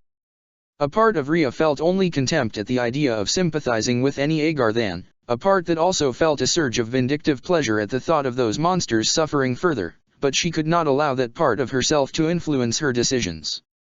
She knew loss, she still felt it keenly, and she could understand Shay's mentality. She was a child with no context of the atrocities those vicious heretics had committed, so it was no wonder she felt the stirrings of sympathy for someone who had a sibling as she did. It didn't change what the Agarthans were. I understand. It does not change the fact she abducted you and sought to harm both you and several students and faculty members, child. Do not allow sympathy to cloud your judgment. Right, sorry. It's just, I didn't really know anything about where I come from. I still don't, really, Shay admitted, that my mom was one of these people. It feels weird, you know? Especially since it sounds like she wanted to get away from them. Well, Rhea could at least give Shay's mother some credit in abandoning those monsters. May I ask about your mother? Ah, well, her name was Periander and she died before I met Bai and Dad. She was really nice, always made sure I was taken care of. We didn't really talk with anyone else in the village, but I felt happy with her. She passed away cause of an illness and we didn't have the money to pay for medicine. It's kinda weird to think. She always said she found me in the woods one day, though I guess that was just a cover story. Shay couldn't keep the sad frown off her face. Mom always did her best for me. So it's strange to think that she and I are related to them. Though, maybe they're not all bad. Child, I understand that your judgment may be skewed because of your mother, but you should not believe such a thing so easily. If that were the case, then others would have abandoned them as well, no? Yeah, that's a good point. But, what were they even trying to do? They grabbed me for that AP thing, and they wanted Flayn for her blood, I guess? But, why? I'm afraid we cannot know the truth of our enemy's purpose without further information, Rhea replied with a patient smile. It was better she be sympathetic to the child. If she could bring one of the Agarthan people to her side, it was a strange thought, but the idea of redeeming one of their kind did appeal, in an odd way. With that thought in mind, she turned her gaze towards Byleth. Perhaps you could enlighten us, Professor? You fought these infiltrators directly, after all. Byleth straightened, folding her arms behind her back as she settled in to give her report, beginning with how she had gathered the students and her father to quickly go after them. After we fought the Death Knight and Bias, the Flame Emperor and Solon appeared. It seems the Flame Emperor had a hand in the bandit attack that led to Shay and I joining the Academy, as well as Lonato's rebellion and the raid on the tomb of Saint Siros, though that is only if we are to believe Solon's words, Byleth explained. She remembered what happened. There was a mention of the Flame Emperor apparently acting on their own, with Solon wishing to get them under his control. If I were to hazard a guess, they might have been like Shay, though one who was considered a success to them. Huh? Wait, you think this guy's like me? Shay paused. Does that mean he's my brother? Shay, no. Think about it though. Oh goddess, I have an evil brother, I wonder if he's my twin. Rhea didn't know what to say to that. She really didn't know what to say to that. So she just turned to Byleth. What else do you recall? Hey, don't ignore me. It was after that point that Bias elected to quite literally stab her apparent mentor and father figure in the back with a javelin, Byleth reported. Also ignoring Shay, she appeared to be under the impression that he had murdered Pitacus, her previously mentioned sister, and another individual named Thales. Rhea stiffened. She knew that name. She remembered that name. He was alive? Though, no, he was dead, that was what Byleth's words implied, but how long had he been alive? Had he survived to the present day? How could that? I see. Did either Solon or Bias state anything in regard to those two individuals and the manner in which they died? No, they didn't. Well, I remember Bias was really upset about her sister's death, Shay said, thinking back to what she remembered of that conversation. I think they were twins. And she didn't care at all about that Thales guy. I don't think either of them really liked him all that much. There was something about how he didn't really matter or whatever. Oh, and that Solon guy thought he killed himself, I think. Rhea frowned. So they didn't know anything about the circumstances of his death. I think Solon knew something? There was Something about magic and earth? Like rocks, I guess. Shay shrugged. They also thought I was working for somebody named Cleo something. I don't think I've ever been hired by somebody named that though. Bias got pissed off when I didn't know what she was talking about though, smacked me in the face and everything. Rhea grimaced slightly at the evidence of physical harm, though it did act as proof that these supposed Agarthans cared little for Shay's well-being. Odd how a bruise could be evidence in the young woman's favor. Well, I am sorry you went through such a harrowing experience here. The monastery is meant to be a safe place for our students. She sighed. Though I suppose there has been a great deal of danger this year. There has, but we can't focus on that, Byleth responded. For now, we just need to make sure everyone is safe. Yes, that is true. Rhea let out a sigh. I ask that neither of you two mention what was talked about here for now. Please make sure to get some rest for now, and send Catherine in. Nodding, the two sisters left, and a moment later, Catherine came in. Did you need something, Lady Rhea? I want you to up the guard around the monastery. I've already informed Geralt, but I would prefer we reinforce security as soon as possible. I doubt there could be another infiltrator on the staff already present, not after we discovered the truth behind Tamash and his accomplice Jaritsa, but we should ensure no one else makes their way in. Yeah, all right. And, do you want me or Shamir to keep any kind of eye on the Eisners? Rhea paused, frowning in thought, before she shook the idea off. No, I doubt they'll need an escort. Or a shadow. You sure? Shay claims she got lost all on her own, so giving her a reminder in general might be a good idea. No, I would rather not aggravate her, or Gerald for that matter. Perhaps you can let the knights know to ask her if she's going in the right direction if they see her meandering. All right, I'll let them know. If that's all. At Rhea's nod, Catherine saluted and left the chamber, before letting out an annoyed sigh. She still wasn't sure why exactly Lady Rhea cared so much about the Eisners having a good opinion of her, but she wasn't about to sabotage her boss. Though she could at least admit to herself that any poor dastard that went after Shay was going to face hell from Byleth. It was weird how quickly things could go back to normal after a big event, but, honestly, Shay was pretty happy to get back to her average routine. The blood-stealing weirdos that tried to abduct her were no longer a factor in her day-to-day life, so back to classes she went. Which of course meant getting to know her new classmates. Which, well, she already kinda knew them, but getting to know them better. Now then, before class finishes for today, I just want to inform you all that there will be no mission this month. After what happened with Tamash and Jaritsa, the knights will be investigating around the monastery, and until further notice, you will be asked to stay within Garreg Mach and not go into town unless given express permission. What? Come on, Professor, you can't be serious. Hilda immediately complained. What happened with Jaritsa? Shay asked in a low whisper to Lysithea, who stared at her in disbelief. Did no one tell you? Lysithea asked. Jaritsa was the Death Knight. What? In her surprise, Shay might have said that a bit too loudly. Yes, did you want to ask something? Manuela asked as she raised an eyebrow at Shay. And no, sorry about that, Shay apologized, bowing a bit as she heard Lysithea let out a huff and call her an idiot under her breath. Well, I'm sure there's plenty of things we can do at the monastery. In fact, why don't we have a feast to celebrate our new classmate joining the class?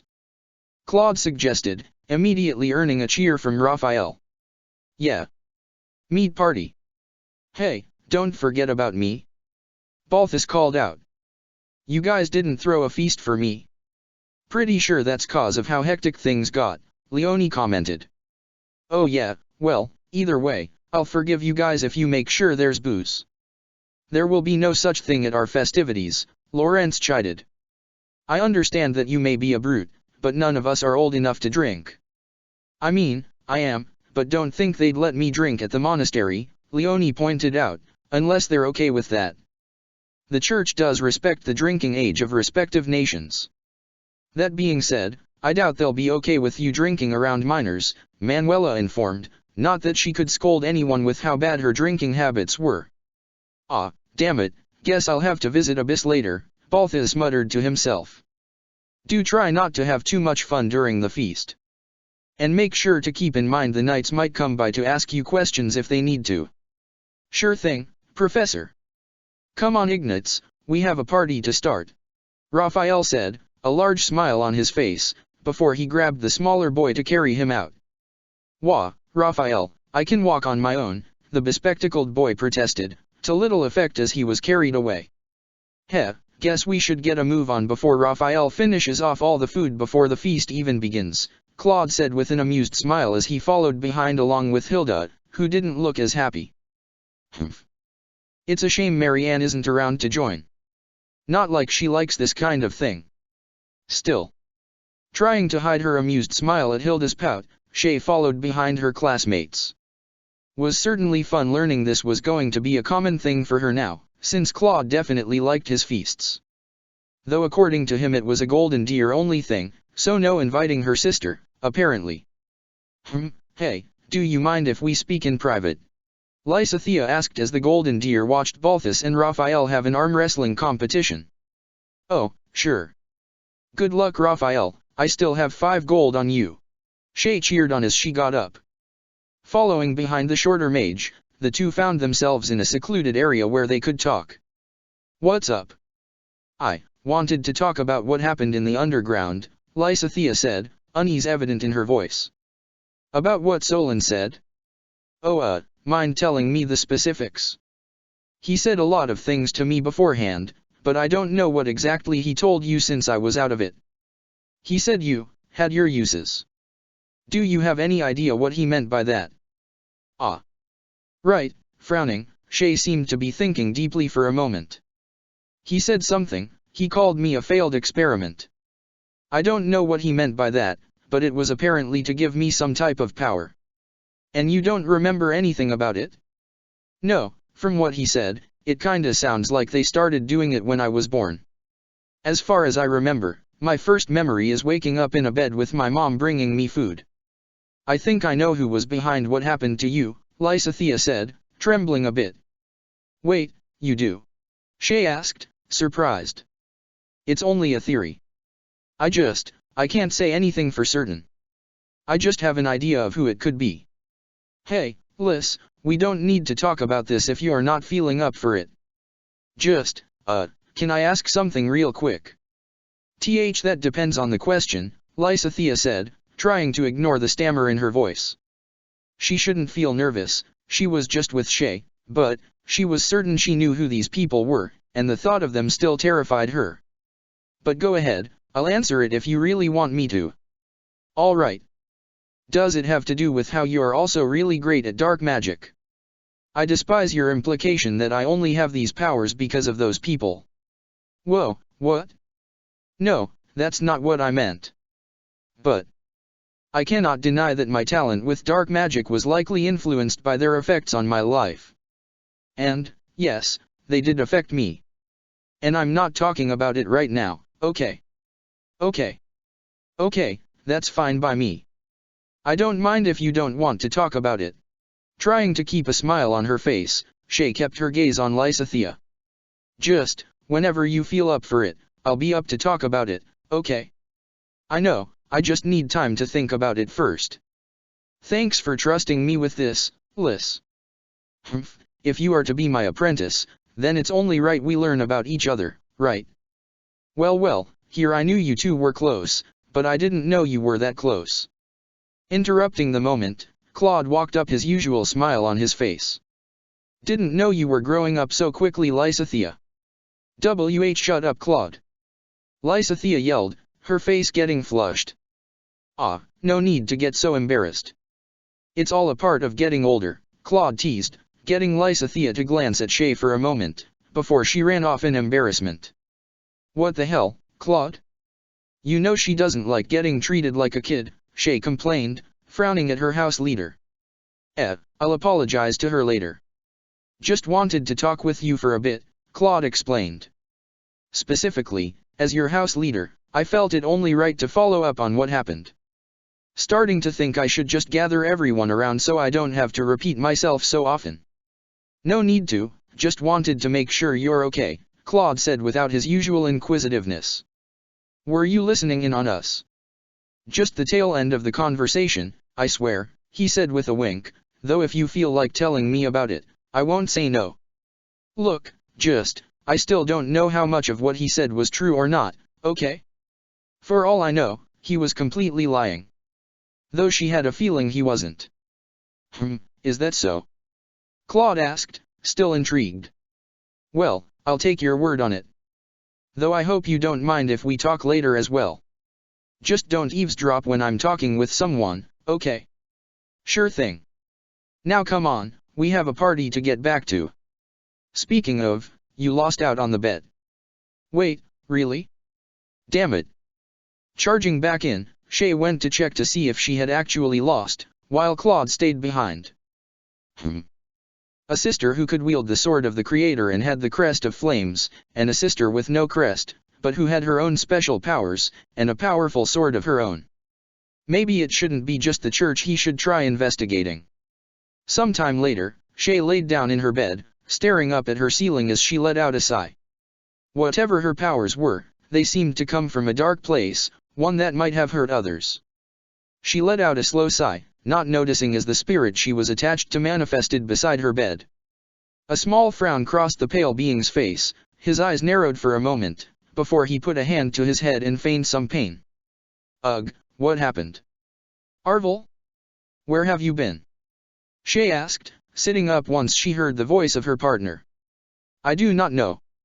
I suppose I feel drained, Arvel stated, the spirit looking tired as they appeared once again before Shay. Last I remember was that old librarian cornering us, and then the next thing I know, I awakened here. I feel as though all my energy is gone. Ah, hey Arvel, does the word Agartha seem familiar? Agartha? Agartha. Saying the word to themselves, Arvel seemed to be testing it, as if it did spark something. They looked thoughtful, considering, before picking an answer. It feels familiar. Perhaps in a more positive manner than negative. Really? Well, that still doesn't help much. Shay muttered, frowning to herself. You also missed a whole lot, hey Arvel, your power isn't anything bad, right? What do you mean? Arvel asked. Just thinking about something. What the Dimash guy told me is rubbing me the wrong way. Well, I can promise you this. You are my partner in destiny, and I would never betray you, Arvel reassured, smiling down at her. If I was against you, I would have just guided you to a den of demonic beasts long ago. Hey. I'm not dumb enough to fall for something like that. Shay said, getting Arvel to quirk an eyebrow. I would have fought my way out. If you say so, partner. For now, I shall get some rest, and you should do the same, they said, before dissipating, leaving Shay with just her thoughts. Sighing, she laid back down. Her mind drifted to her awakened form. She wouldn't use it again, not unless it was necessary. Before we start, do you mind if I ask you a favor? Byleth asked as she and Edelgard sat down for tea. Oh. Cursing herself for the slight stutter, Edelgard composed herself. What exactly do you need? Can you have Hubert leave? Byleth said, keeping her voice low. This is something I only want to discuss with you. Ah. Edelgard couldn't help but stiffen, as for a brief moment, fear that she had been found out gripped her heart. Very well. Sending a discreet signal, Edelgard heard the bushes nearby rustle for a moment as Hubert moved away. Thank you, Byleth said, with a small smile. So, what exactly did you want to discuss, Professor? It's about something I discovered when we rescued Flayn and Shay. Byleth said, getting Edelgard to pause. What exactly did you find out? I think there might be another infiltrator in the monastery, Byleth said, getting Edelgard's breath to hitch. Aside from whoever that biased person was. Stay calm, Edelgard thought to herself as she sipped from her tea. Don't show any faults. What exactly makes you think that? Reaching into her coat, Byleth pulled out a knife. A distinctly Agarthan-looking knife. When we were leaving the area, I found this on the floor. No one we were fighting had this knife, but someone dropped it, Byleth said, her brow furrowed. I don't know what it's made of, but I think it's the same as the scythe Jaritza was using. It is? Edelgard asked, trying to seem curious. Which quickly shifted into shock as she saw Byleth bring the knife up to cut her palm. Professor. It's just a light wound, but, showing her palm where a light trail of blood was leaking, Byleth tried to heal it, and while it partially closed, it didn't fully heal up. Whatever this material is made up of, it seems to be specifically meant to go against faith magic. You didn't need to cut yourself like that, Professor. I wanted to demonstrate what I discovered. And how exactly does this mean there's an infiltrator? Someone dropped the knife, but it was only after the fight ended. And it was where everyone was standing, Byleth explained as she frowned. I don't want to think any of the students might be an imposter, but the possibilities are too high right now. And may I ask why you're sharing this with me rather than Lady Rhea? Because I trust you. With a sheer sincerity that baffled Edelgard, she continued. The only ones who it can't be are Flayn and Shay, since they were held captive, and you, who wasn't even there. If I were to tell Rhea, then she might interrogate everyone and make it obvious we know what's going on. I see. And, if I'm being honest, it's just a feeling I have. You've said I have a strange aura about me, and it feels like you do too. Whatever it is, it makes me feel like I can trust you. Is that so? Keeping herself steady, Edelgard's mind raced. On the one hand, a part of her felt elated to be trusted by her professor, but on the other hand, she was being trusted despite actively lying to her. Yes, I don't have any plans yet, but I just want you to keep an eye out for anything suspicious. Of course, Professor. She could work with this. If she worked this properly, she could have both Selene and Emily out of the monastery. She just had to plan things properly. Thank you. Grabbing the knife, Byleth hid it in her coat again. Now then, we still have to plan what to do for the Battle of Eagle and Lion next month as well. I would think that wouldn't be as important, Edelgard said, getting Byleth to shake her head. Even if the infiltrators are the bigger problem, we still can't ignore what's to come. Besides, with how the mock battle ended up being a mess, it's only proper I help bring victory to the Black Eagles next time, right? Not to mention, I did promise to bring you victory. She just had to squash down the feeling of infatuation. She was the Flame Emperor, someone who would bring forth a new age for the people of Fodlan, free of the crest system and the tyranny of the church. I have to say, I didn't think I'd end up enjoying being a teacher this much. I'm really glad we met, Edelgard. Me too, Professor. But, for now, she could enjoy these peaceful days. Chapter 64, Clearing the Air. Did you hear? They're saying Tamash was the one behind the abduction of those students, one monk mentioned to another in the depths of the library. What? I thought it was that combat instructor, Juritsa von Hrym. It was, but Tamash was apparently the one behind it. Really? But he was such a sweet old man. Well, you know what they say about those you least suspect. Granted, I think anybody could have suspected Juritsa was up to something. He was always wearing that weird mask. True, well, what happened? I heard there was a fight in the knight's quarters.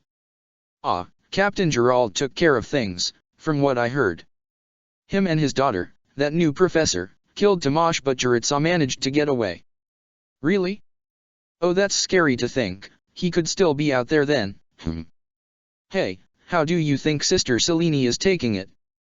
She and Tamash seemed really close. Good question. I can't imagine she's not upset. Further in the library, the woman known to most as Selene, a nun of the monastery, hummed quite cheerfully to herself as she stocked the shelves with returned books, enjoying the simple repetition of the activity as she moved along. Tragically, the happy mood she had cultivated was broken quite suddenly as she felt a familiar brat grab her by the front of her robes and pull her close. What the hell was that? Kronia, in her standard guise of Emily Korsh, hissed in her face, her eyes narrowed in genuine anger. Bias simply gripped the young woman's wrist and started to squeeze. Let go. I don't want to rip these robes when I break your wrist. Bitch, Kronia cursed, letting go. Rather than break her wrist as stated, Bias simply let go as well. It was a kindness the idiot in front of her hadn't really earned, but one she was willing to grant. What do you want, brat? I'm not interested in playing confessional. Are you? You can't be serious. You murdered Solon, she hissed, just barely remembering to keep her voice down. Would it help if I said it was on the orders of our leaders? What, it was? No, of course not. I was just asking if saying that would help. Kronia scowled. Then why? What could possibly justify killing one of our own? Ah ha ha ha, ha ha ha ha ha ha, Bias covered her mouth with hand, trying to stifle the laughter that threatened to echo through the entire library as her composure nearly broke from what was quite possibly the stupidest question the brat in front of her had ever asked. Kronia, meanwhile, stepped back slightly, an unfamiliar discomfort filling her at the sight of her superior nearly cracking completely right in front of her. Sure, she knew her question was hypocritical. Kronia had killed plenty of her lessers for failure before, but that was different. Those were peons, worthless in the long run. None of them were a sage, and especially not their people's greatest living mage. Even if he had been an old asshole. Finally, Bias regained some composure, and simply smiled at Kronia, who could still see hints of that amusement dancing in her superior's eyes like flickering flames. You really are a good little puppy, aren't you? Whatever offense Kronia felt was cut off by confusion as Bias patted her on the head. What? It really is no wonder Thales kept you around. Vicious, but loyal. Not like that cold bastard Solon. You know he investigated Thales's demise, right? And he found evidence of foul play, but he kept it quiet, because it didn't matter to him. Bias grinned. He was willing to hide everything so long as he got to play as the great savior of this world. What are you talking about? I'm saying he had to go, puppy. A callous man like that, who cares nothing for the lives under his command, can't be trusted. Sure, if someone fails, kill them, that's how it works. But to disregard their lives entirely, to act as though even the death of our great leader doesn't matter, well, a man like that would be willing to sacrifice anyone. Could you really say he wouldn't, if it seemed convenient? Kronia wasn't sure what to say to that. Would Solon have sacrificed her?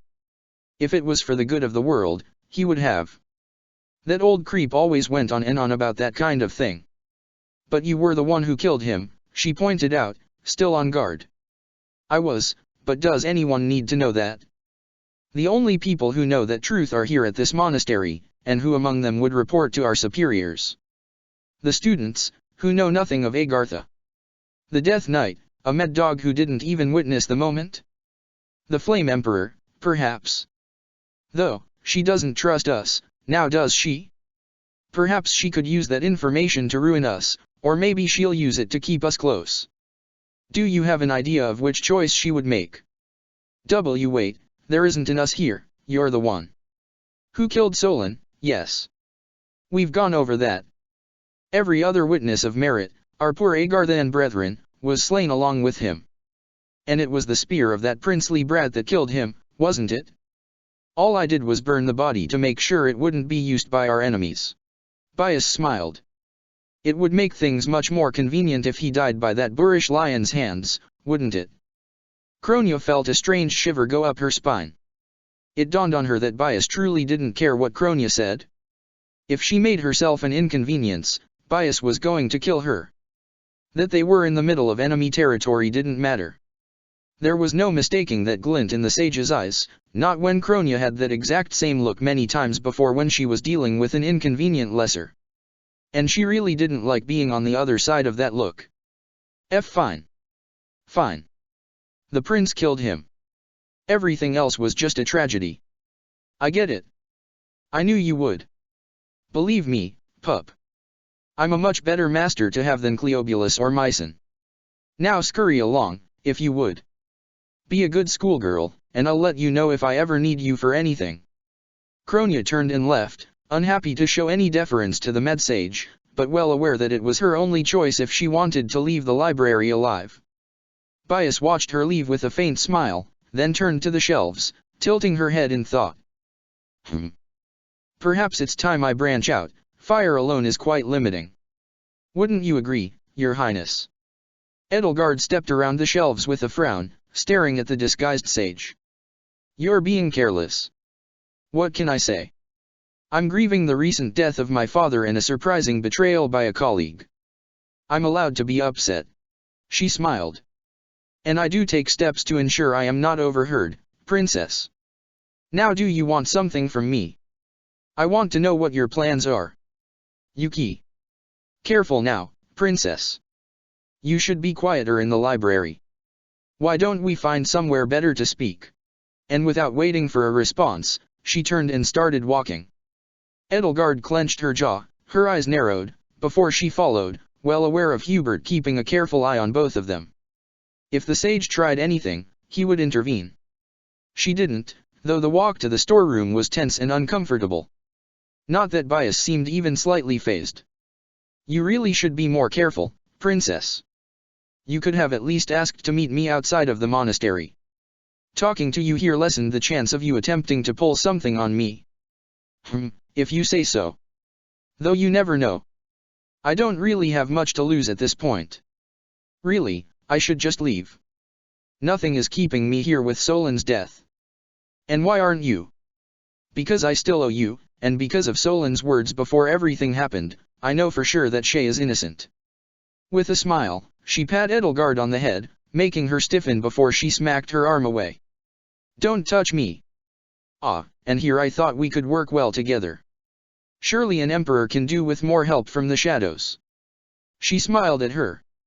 It wasn't a pleasant smile. You told me the truth, Princess. I appreciate that. Do you truly wish to avenge Thales that much? No, I don't give a damn about him. Whoever killed him killed my twin though. So I want to find whoever did it and kill them.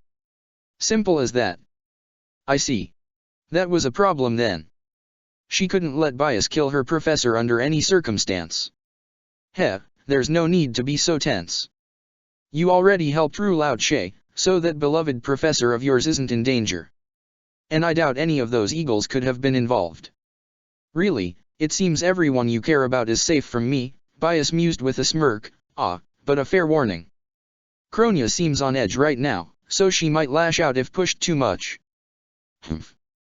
I'm surprised you haven't thrown her under the carriage yet. Oh, that's still an option. The thing is, she might not be a sage, but she's still dangerous.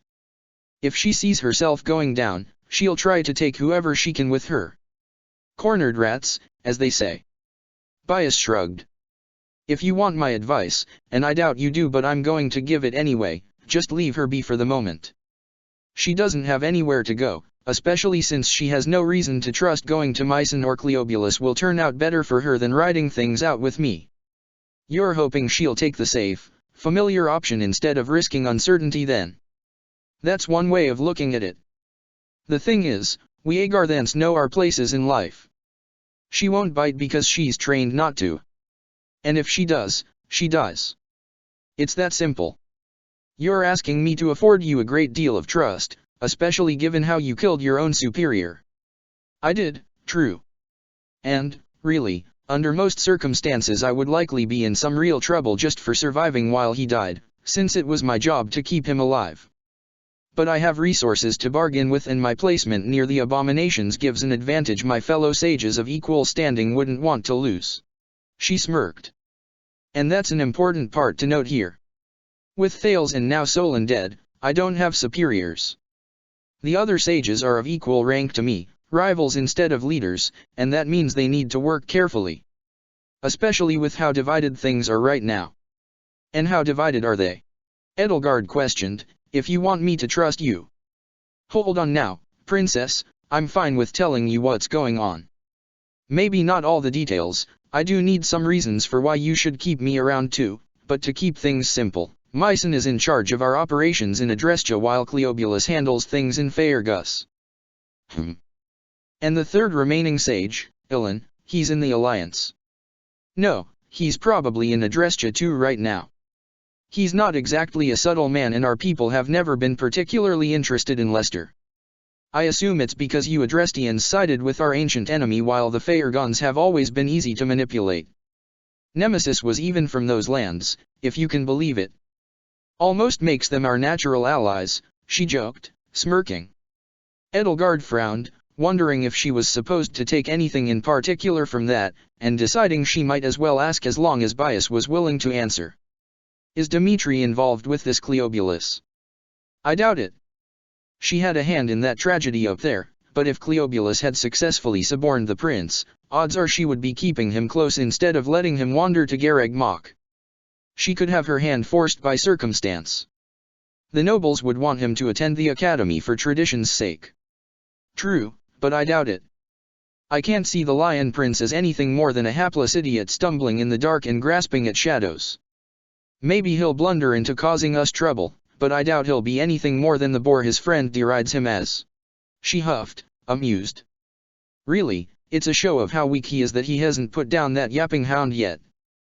Killing the heirs of a noble house usually carries consequences, Edelgard noted, giving Bias a warning look. I know, no touching the students. I wasn't planning to anyway, but you have my solemn oath that I especially will not harm any of your house, she swore, though her smile made it hard to trust her words. Besides, you're the one that should keep an eye out. That Reganmut was peeking around not long after our little event, likely seeking some hint of Solin's intentions. That makes your continued presence here remarkably dangerous. If he finds a connection. Don't worry, I'll be out of your hair soon enough. I have other things to handle while I can. I just didn't want to burn this disguise if I can avoid it. Having access to this monastery is quite useful, as I'm sure you've found, and I would hate to lose it. I just need to be careful in how I move, and I assure you, I am very careful when I want to be. If that is all, Your Highness. Edelgard felt like she should talk more. Maybe tell her about Professor Bylitha's investigation, though she disregarded that thought almost immediately. Setting this woman after the professor for any reason was a bad idea. She almost wanted to ask more too, to see if she could discover something else from the loose-lipped Slitherer, but... Are you willing to tell me anything about Mycen or Cleobulus's plans? Not for nothing, Princess. Besides, you assume I know everything. She expected that answer. Very well then. That is all. Bias smirked, amused to watch the Imperial Princess turn towards the door, her discomfort hidden by a mask of stoicism as she tried to pretend she wasn't fleeing. Then the sage paused when she saw Edelgard turn around. I doubt it will mean much, but I understand what it is like to lose loved ones. Bias scoffed. Trying to get me to sympathize with you, Princess? Don't forget our positions here. What you are, and what I am. Edelgard's eyes narrowed. I know you are a monster. I don't want your sympathies. Never mind. You're too soft, Princess, the sage called out before Edelgard could leave. You should harden that heart of yours before someone wounds it. That advice is far too late. With that, the princess left, and Bias was alone again. Kronia wandered aimlessly through the monastery, unsure of what to do. She couldn't trust her superior, but she also knew going against her would label her a traitor, even if she managed to get away. This was supposed to be a simple mission, damn it. Just infiltrate the monastery and get close to the princess, but no, she just had to warn the red-headed beast, so they missed their chance there. Now all she had was this useless disguise that Edelgard saw through immediately. Why couldn't they have just let her keep dealing with traitors? It was only a matter of time until Bias saw her as more trouble to keep around. It was clear to the younger Agar then that she was already expendable. Damn it. Everything okay? Turning on her heel, Kronia found Shay standing nearby. What do you want? Nothing? Just checking on you. You seem like something is pissing you off. It's nothing that involves you, Kronia responded, scowling. Okay? You sure you don't want to talk about it? Why do you care? She didn't know what Solon meant, but, if she was really ignorant about her nature. I mean, you're my friend, right? Excuse me. Yeah, sure you got your issues. A lot of issues really, but we're still friends, right? Taking a step back, Kronia's scowl deepened. Even if Shay was an Agar then, she was no better than a beast if she truly cared about other beasts like they were her family and friends. She wouldn't stoop so low, she'd figure out a way to come out on top, even if Bias or anyone else was against her. Guessing it's something personal then, Shay said, a bit sheepishly. Well, how about we go train? You said you wanted to get stronger, right? Why would I want to? You're just somehow, she couldn't get the insult out. Why couldn't she? She couldn't really. Kronya stiffened as Shay put a hand on her shoulder. She was about to snap at her when she saw the concern on the girl's face and the words died in her throat. Hey, are you okay? You're looking really upset right now. Shay smiled, trying to be reassuring. Whatever it is, I'm here for you, okay? She knew she should shove Shay away. She knew she should outright punch the other girl in the face, if not cut her throat for being some kind of discarded reject. But her body wasn't moving. I really want to hit something. Heh, alright, then let's head to the training yard. We can find some dummies to smash. You ever tried using a warhammer before? It's weirdly cathartic to break stuff with one. Why would I use a hammer? Kronya asked derisively as she allowed Shay to start leading her onward. Like I said, it's cathartic. Besides, hammers are really good against heavy armor. For some reason. I don't know exactly, probably something about blunt stuff working better, but Bai mentioned it before and she usually knows her stuff. Kronya rolled her eyes, but followed the chatty girl anyway. Thinking about it, she would need allies if she wanted to break away from bias and survive in this place, right? And this idiot thought of her as a friend already, which was better than any of these other beasts. Though, thinking about it some more, if she couldn't get close to Edelgard, why not throw her lot in with a different beast? One that didn't know anything about her at all? Yeah, that made sense, and since Shay was already close to that Claude guy, Kronya had an easy in. Yeah, the more she thought about it, the better of an idea it sounded. That Von Regan brat was bound to be way easier to manipulate than Little Miss Flame Emperor, so clearly this was the best plan. Hey Shay, Kronya spoke up with a sudden smile, catching the girl's attention, how easy do you think it would be for me to transfer classes? And that concludes my report on everything that happened in the underground chambers, Gerald finished, his arms folded behind his back as he stood at attention in front of Lady Rhea in her audience chambers. The Archbishop looked worn out by the end of his summation, her shoulders slumped with more exhaustion than he'd ever seen on her before. Do you have any questions? Goddess, Seath muttered from his place beside Rhea, looking genuinely horrified. Rhea, you don't think? I know, Seath.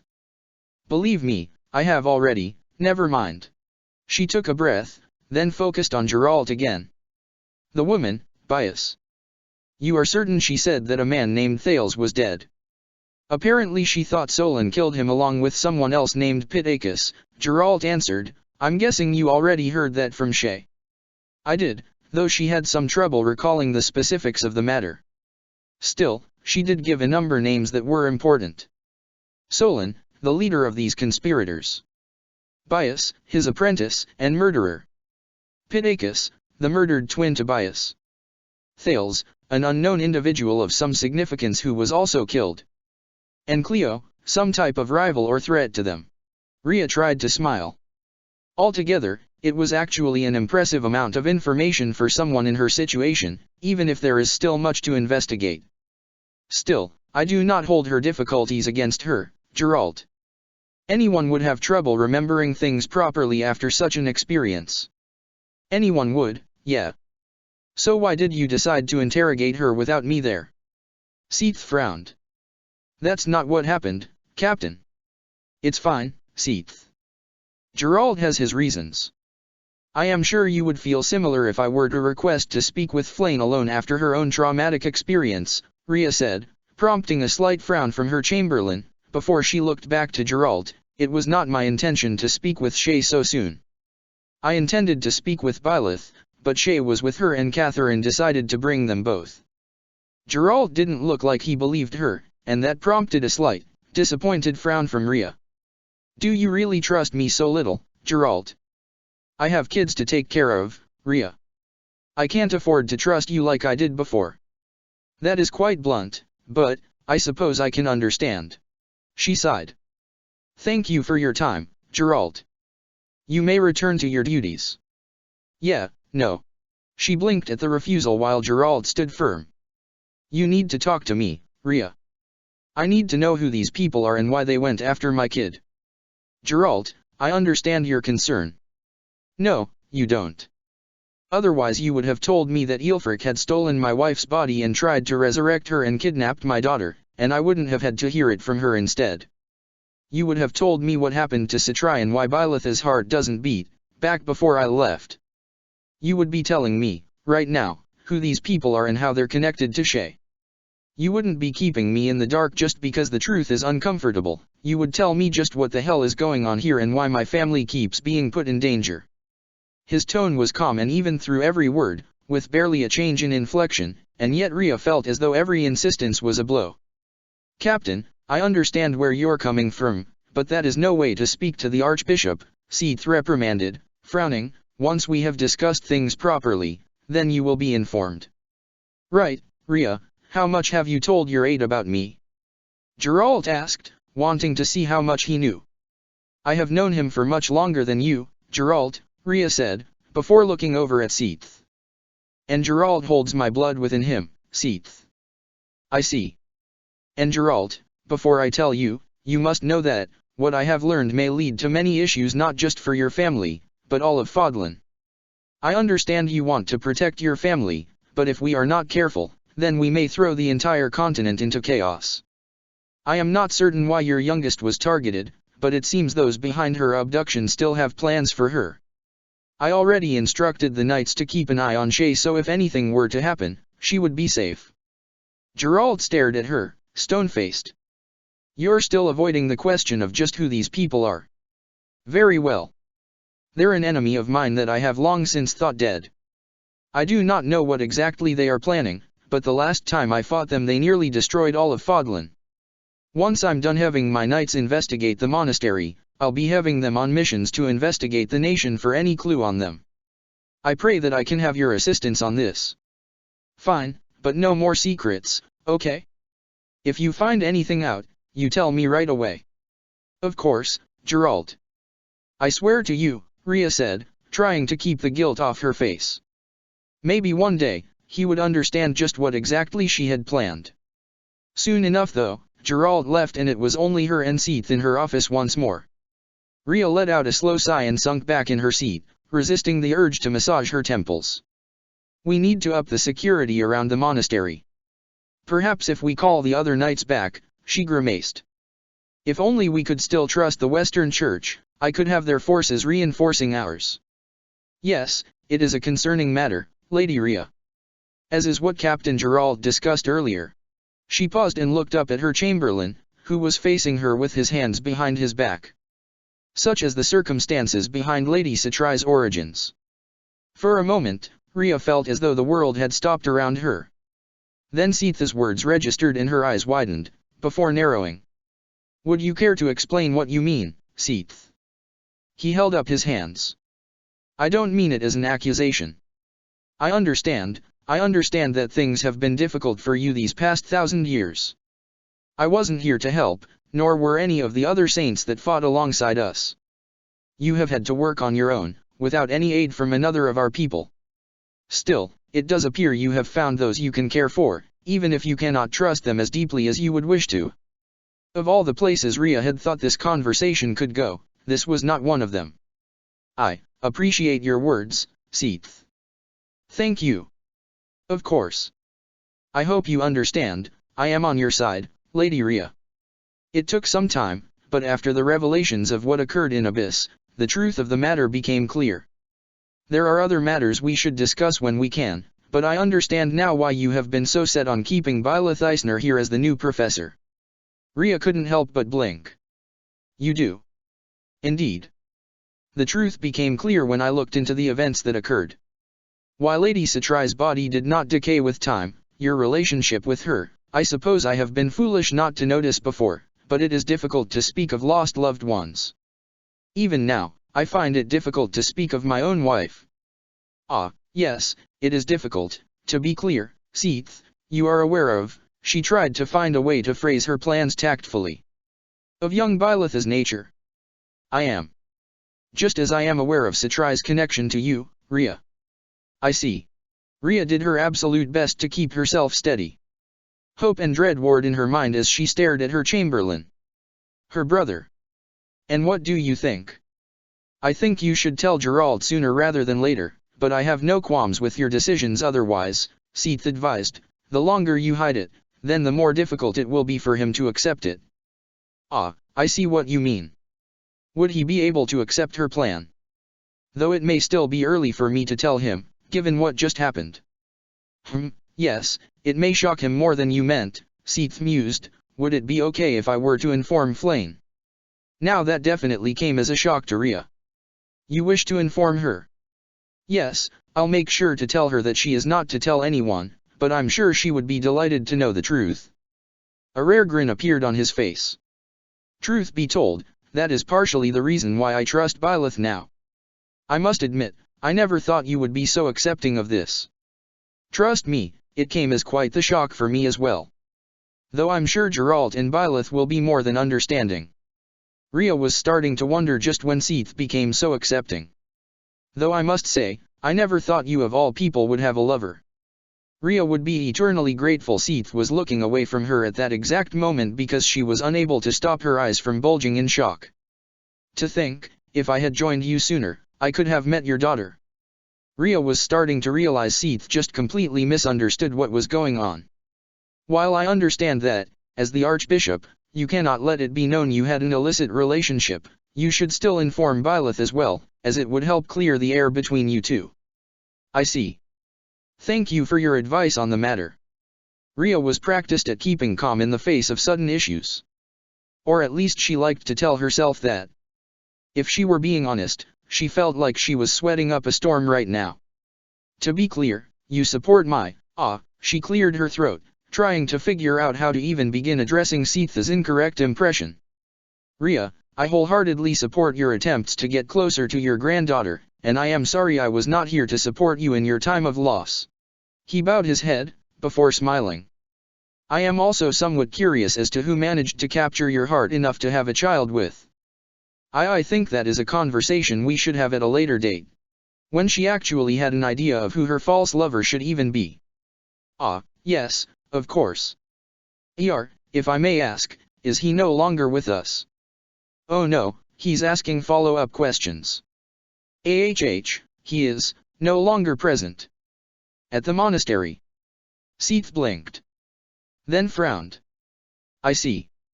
Was he a member of the church? Would it be better if he was? Seath, I think we should save this conversation for a later date. I appreciate your support in this trying time, and, perhaps we should move on to other matters? You said you had more you wished to discuss with me. Well, yes, I did wish to address your obvious attempt to break the taboo with that rite of resurrection ritual, Seath replied, his tone turning flat and unamused. Yes. That, to be clear, Seath, the rite was enacted during a moment of weakness and I have not made any other attempts since its failure, Rhea explained, lying through her teeth. I had just lost everyone close to me and I thought if I only had Mother back, everything would go back to normal. So, I apologize, but I did what I thought was right. Seath sighed. I understand, Rhea. I do, truly. But the taboo is in place for a reason. To revive someone from the dead, you know as well as I that it is the only true commandment of the goddess. Still, I believe she would forgive you for that moment of weakness, and it is heartening to know you have learned your lesson. Yes. Yes, I have. Well, she was already lying to Seath, so it wasn't like this changed much. It was the first time she had to invent a false husband though. Would it be too awkward if she asked one of her cardinals to pretend? Chapter 65, Day to Day. Hey, I'm transferring out. Blinking, Byleth turned to face Emily. Are you sure? Yeah, it's not worth it staying in this class, she bluntly stated, getting Byleth to frown. Oh, okay. I'm sorry I wasn't able to help you feel more at ease in my class, Byleth apologized. Eesh, don't make it about yourself, Emily complained, frowning. I just think I'll be a better fit in the Golden Deer. Oh, Shay's class. Yeah, what about it? Well, I hope you enjoy your time there, Byleth said, nodding to Emily, who was already walking away. Straightening up, Byleth made her way to her class, feeling a bit disappointed. Sure, Emily didn't get along with her classmates, but a part of her had been hoping that would change. It also made her feel like she had made a mistake somewhere. Nothing you can do about it. You can't force someone to like you, Suthies remarked. Still feels like a shame. Humph, quite the greedy child you are. You have so many students in your class, and you want even more. It would mean the other classes would have less forces during the Battle of Eagle and Lion. Byleth noted, musing over that possible idea. There you are, Professor. Pausing, Byleth turned her head to see Flame coming over. Oh, hello Flame, is everything okay? More or less. Constance decided to try out a new spell and well. I think you should just go see, Flame said, gesturing for her to follow. A tad wary, Byleth followed Flame, heading to their classroom. And, well, it was hard to describe what she was seeing. Ferdinand, when this is over, don't think you'll be getting off easily, Hubert muttered, his hands on Ferdinand's chest as he tried to push him away. You say that as if I'm enjoying this. Ferdinand shouted back, his arms on one of Hubert's shoulders. Can you please stop arguing already? Edelgard requested, her hands on the desk in front of her, making no move to help them as Dorothea sat next to her with a slight smile, her hand on her back. See, can someone please just help me? Lindhart is too heavy for me to move. Bernadetta whined from somewhere on the floor as Byleth heard Lindhart let out a small snore. Oh, hey Professor. Caspar greeted with a wave of the axe in his hands. Which? Huh. Ah. You're all stuck to each other, Byleth figured out, prompting a sigh from Edelgard. Yes, we are. Thanks to a certain heiress of House Novelli. Oh. Lady Edelgard, should I take that as confirmation that you intend to reinstate my household? Constance asked, visibly excited. And also standing with one hand on her hip and the other on her fan. I can't do that at the moment, Constance. In part because I am stuck to my desk. Who else is stuck? Byleth asked, glancing around the room and noticing that Marianne had her hands pressed together while Happy seemed to have hers stuck against her lap. This is fine, Professor. Do not need to use my hands, right now, I guess. Mari, I know you like praying, but I think even you'll get tired of having your hands stuck in that position. Petra, meanwhile, simply had her hands raised and was making a point of not touching anything.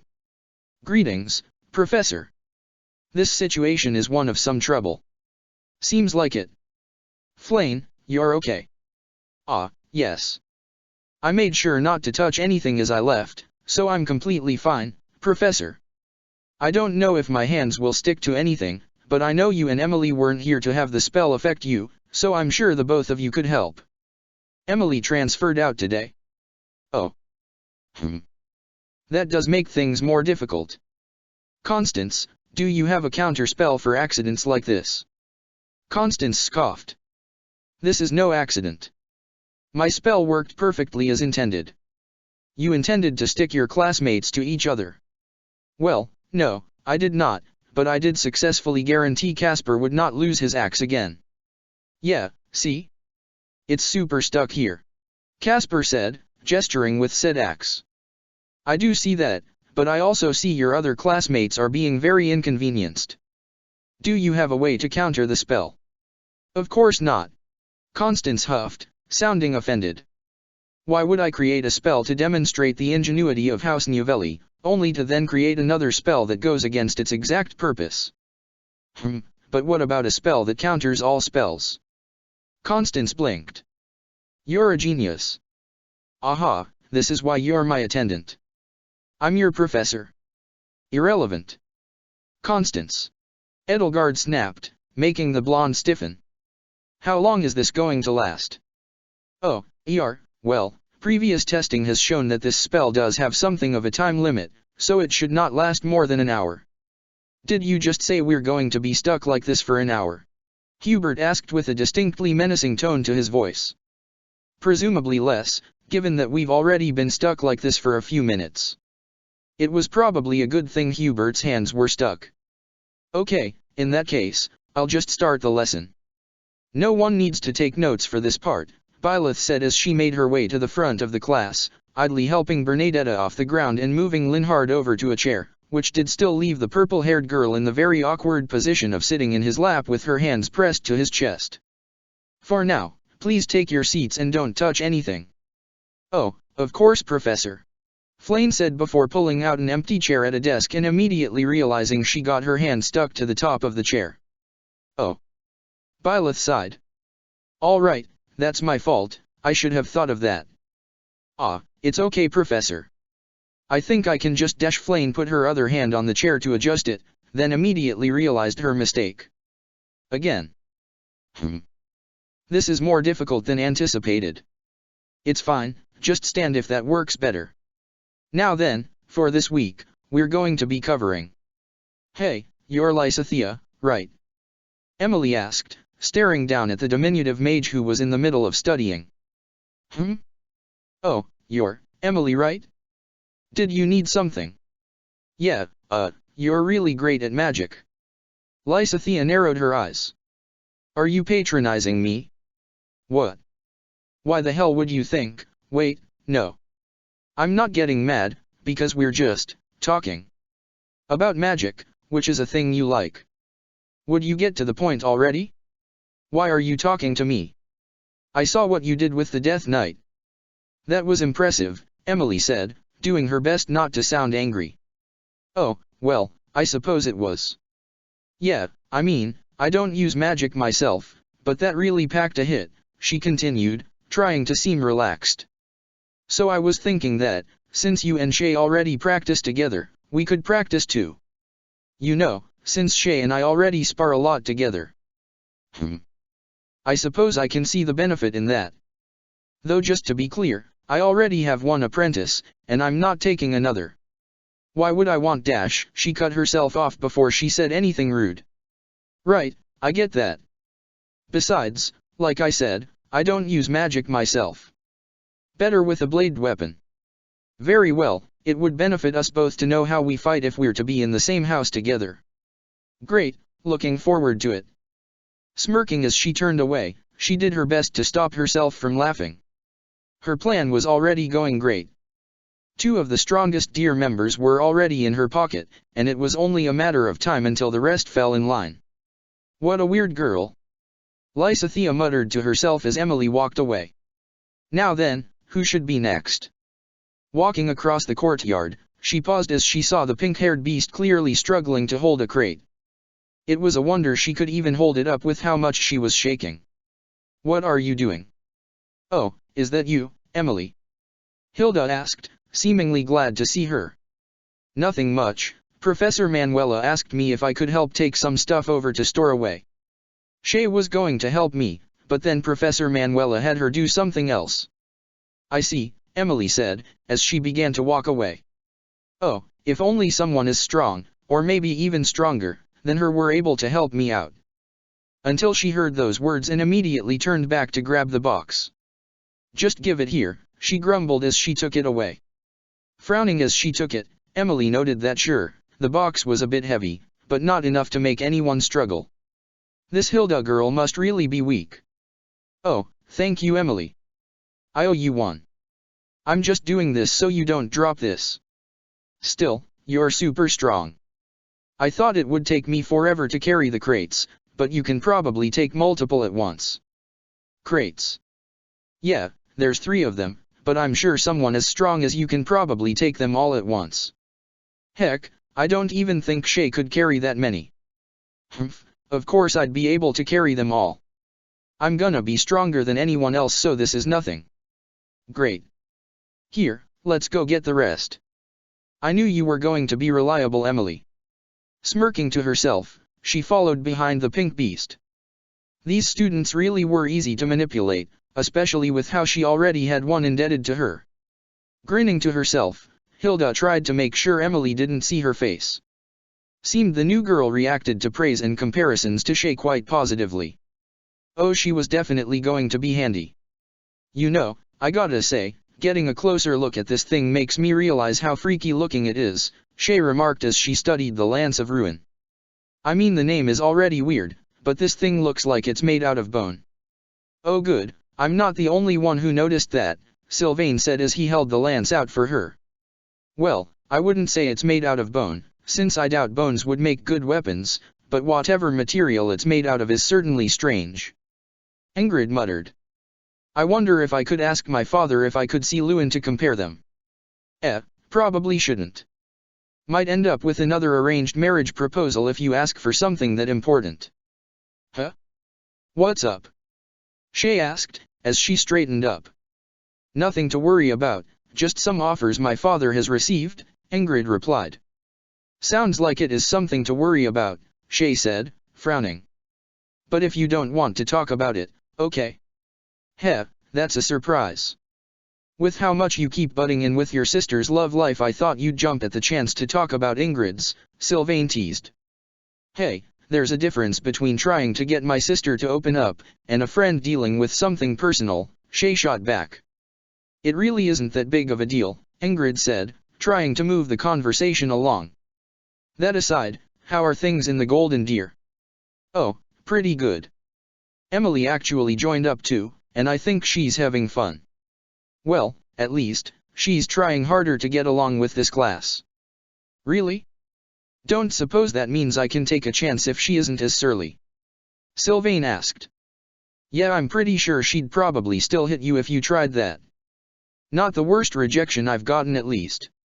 Sylvain, please don't, Ingrid requested. I don't even want to think of how much of a mess that will be. Yeah, it probably won't go well. Emily's kind of unpleasant if she doesn't like you, and I'm pretty sure her family raised her to have a low opinion of the kingdom in general, Shay noted. She actually started being nicer to Dida when she learned he's from a different country. Wow. Gotta admit, didn't expect to hear that, Sylvain said while Ingrid frowned. Why are you friends with this girl again? Well, I'm friends with you, right? Sometimes people have little prejudices they gotta get past. Ingrid frowned at Shay's summation, but she also couldn't really contradict her. I kind of get the feeling she hasn't really had friends before now, so I guess part of me just wants to help her out, you know? Besides, the way I see it, she's the type to get along better with someone after a good fight. So she'll probably warm up to everyone after the big one next month. Admittedly, I still have my reservations, but I can see what you mean. Yeah, let's just hope this one doesn't become a mess like the mock battle, Sylvain said with a smirk towards Shay. Hey. That was an accident. And I already got permission to join in next month. I dunno, I still think you should make it up to us. Maybe by cluing us in on your house's plans for the battle. Oh, that's simple, I'll just be beating up whoever's in a different house. Hey, it's worked for me so far. If you're looking for big plans, you'll have to ask Claude. Not surprised there. Though I gotta say, now that we're down your strength, we're definitely going to be in a tight spot in the battle. Can't even brag about having a relic weapon with how your sister has one too. I'm sure you guys will figure out something. Dimitri has to have some plan in mind, right? He probably does, though it'll likely need some Polish. How so? You know how Dimitri is. When it comes to being a leader, he can be a bit too soft-hearted, Ingrid said with a sigh. He might end up playing it safely again. Which yes, it's not a real battle, but if he's not willing to lose soldiers in a mock battle, then I can't help but wonder how he'll do as a king. Hey, come on now Ingrid, no need to talk about something so serious, Sylvain chided, it'll just be a fun fight. Yeah, though if you're that worried about losing, feel free to surrender already, Shay teased as she smirked, getting Ingrid to huff.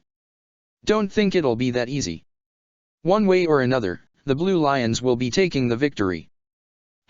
Bring it on. The sound of wood hitting wood sounded out throughout the training grounds as Dimitri trained on his own. Keeping his focus intently on the wooden training dummy, he failed to notice the cracking sounds coming from his training spear until he brought it back, ready to thrust into the dummy, only for the spear to break as his grip tightened. Letting out an irritated sigh, he reached down to grab broken scraps. It was getting harder to control his strength. His anger continued to boil ever since he saw that dastard betray one of her own. He just couldn't understand it. What kind of person would kill the person who raised them? What sort of vengeance could bring something like that about? Feeling his fists ball up, Dmitri was dimly aware of the broken wood in his hand getting crushed even further. Would he ever kill someone he cared about if it meant appeasing the dead? The spirits seemed to roar to life at that, as if daring him to ever show hesitancy again. "I'm sorry, it was just a stray thought," Dmitri muttered to himself as he begged for them to leave him be. "Dmitri!" A voice broke him free from the spirits as he looked over, finding Professor Byleth standing nearby. "Professor? Did you need something?" "I thought I heard something loud," she said, glancing down at the broken spear. "Isn't it a little late to be training?" she asked, getting Dmitri to realize that the sun had indeed already set. "Ah, my apologies, I lost track of the time," Dmitri explained, before getting back to cleaning. "I'll make sure to replace the damaged spear." Do you want to spar?" "Excuse me. You seem angry and a spar might help. It did for Edelgard when I first joined." "Ah, no thank you, Professor. I don't think I should be sparring when I'm agitated like this," he replied, before regarding the professor somewhat curiously, "though I didn't realize Edelgard had her own issues with anger." "Not really, it's more that Ferdinand was annoying her and sparring helped her unwind. I can also understand why you might want to avoid sparring while angry." She glanced at the training field, recalling the moment she'd nearly beaten Juritsai into the ground. It was almost funny to think that if she had killed him then while lost in her fury, he wouldn't have been able to cut her open in the mausoleum or kidnap Flame. Though she probably would have gotten in trouble for killing an instructor out of nowhere, so Dmitri, meanwhile, couldn't help but remember that night too. "How did you work past that anger, Professor?" "It took a while," Byleth readily answered, turning back to the blonde prince. "People helped me. I talked with Edelgard a few times about it, Shay was there for me, and I could actually confront Catherine about the problem I had with her. We sparred, and I didn't lose my temper. Then we fought together and, I didn't expect to have to kill Lonato. It's horrible. I was angry because of the injustice he suffered, but I was the one to kill him because he wanted justice." "You put your duty above your vengeance," Dmitri noted, and he could hear his father call him a spineless worm right as his stepmother reminded him that he had a duty to avenge them. "I did. I still can't say I like Catherine. She acts friendly, she is friendly, but she's also zealous. I would like to believe she has a good heart, but I still don't want to be around her if I can avoid it." She paused, thinking. "I'll still probably get her something for her birthday though, it's coming up and that's just good manners." Dmitri felt a slight smile come to his face at the change in topic. "You're very kind to keep others' birthdays in mind so readily. It seems you're always planning a celebration for one or another." Byleth shrugged. "It's a nice thing to do. Things are peaceful right now, so why not celebrate when there's cause to?" "A very good question, Professor. If I may ask, when is your birthday?" "It's on the 20th. Dmitri blinked. "Of this month?" "Yup." "Well, I'll keep that in mind then." That earned a slight smile. "Thanks. How are you feeling?" Dmitri paused. "Better, I think." It wasn't quite a lie. He wasn't quite as agitated now. My problem was resolved because I could talk with Catherine and get to know her. I don't think that's possible with Bias." "No, I doubt it is," he sighed. That woman admitted that old man, Solon, raised her. That he was as good as a father to her, and she murdered him. And I know he was an evil man. He abducted Shay and he made it clear he was fine with doing worse, but..." His fists clenched. "I can't get that look of betrayal he had out of my mind. He looked like what I can only imagine a father might look like if it were his own child murdering him." The image of his own father's body drifted through Dmitri's mind and he shuddered. What could drive a person to do that? "I don't know," Byleth admitted. "She said she hated him." "She did." She said she thought he killed 2 people, Thales and Pitacus," Dmitri recalled, "and, I don't know. Were they her family? Did she really want vengeance so badly she was willing to murder her own father for it? And then to realize he had nothing to do with it then and there. I don't think either of us can figure out what her motive was. We can speculate, but unless we get a chance to talk to her again, we won't know what was really going through her mind. Somehow I doubt she'll be willing to speak to us about it. Maybe. We won't know until it happens, Byleth said, as she offered a hand to help him up. I suppose so, Dimitri responded, taking her hand to get up. Thank you for this talk, Professor. It was no problem.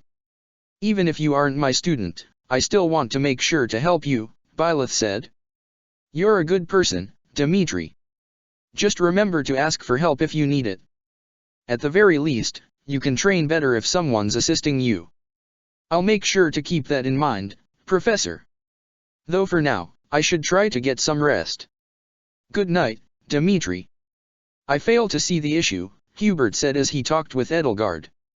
The professor has put her full trust in you. Does that not mean she is that much easier to control?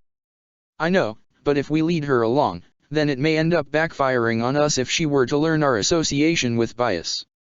Then we simply have to make sure she doesn't find out. As it stands, the only ones who could tell her are Bias and Kronia, which means we just have to get rid of them, Hubert noted. Letting out a sigh, Edelgard decided to focus on something else. That is true. Though I can't help but wonder what she's planning. Are they going to attempt something with Shay again? It is certainly possible, assuming what Solon said was indeed the truth. If we keep assuming that she is working with them, then we won't get anywhere. It never hurts to be too cautious, Hubert advised, but I digress. Kronia has clearly shifted her objective, whatever it may be now.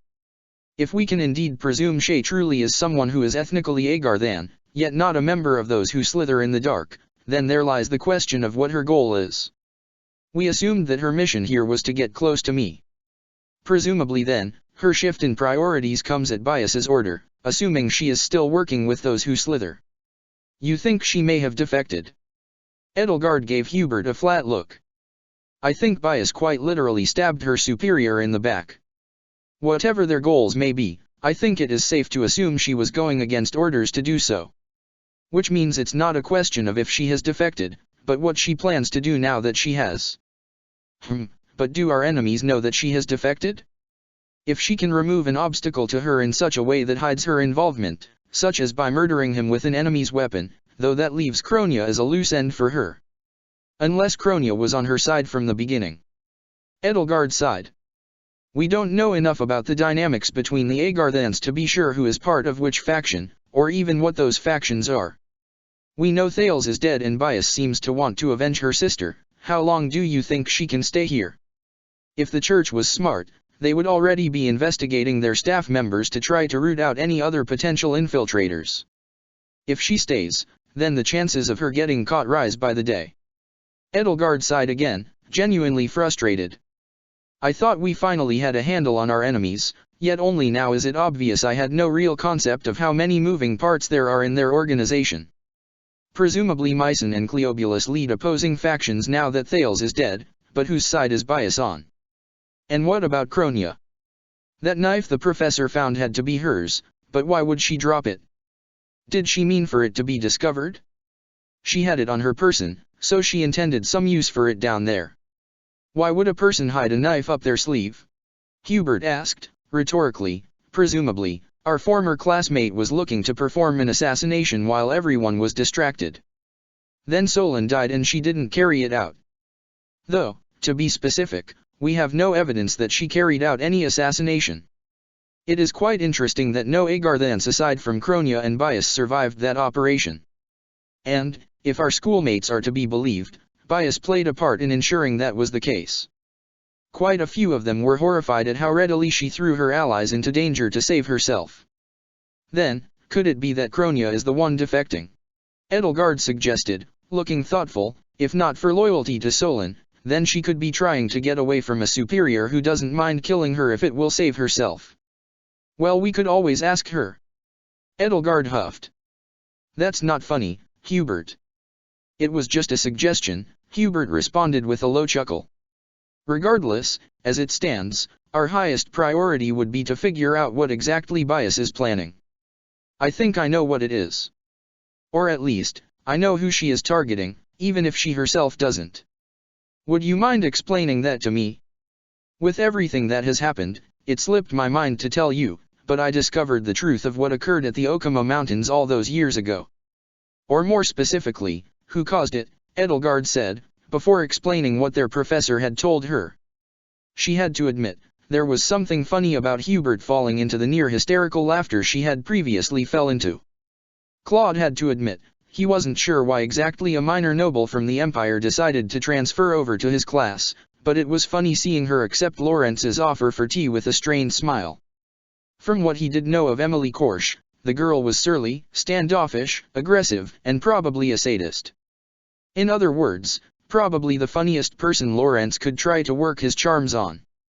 Though he seemed to have his work cut out for him since it looked like Emily had no idea what the difference between tea blends were.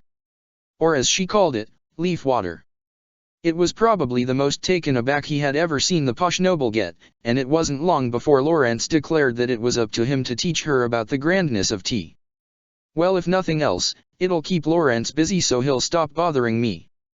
Wow, I think that's the first time I've seen a girl say yes to having tea with Lorenz, Hilda noted as she walked by, a bit amused as Emily got dragged off while visibly holding herself back from attacking Lorenz. Poor girl.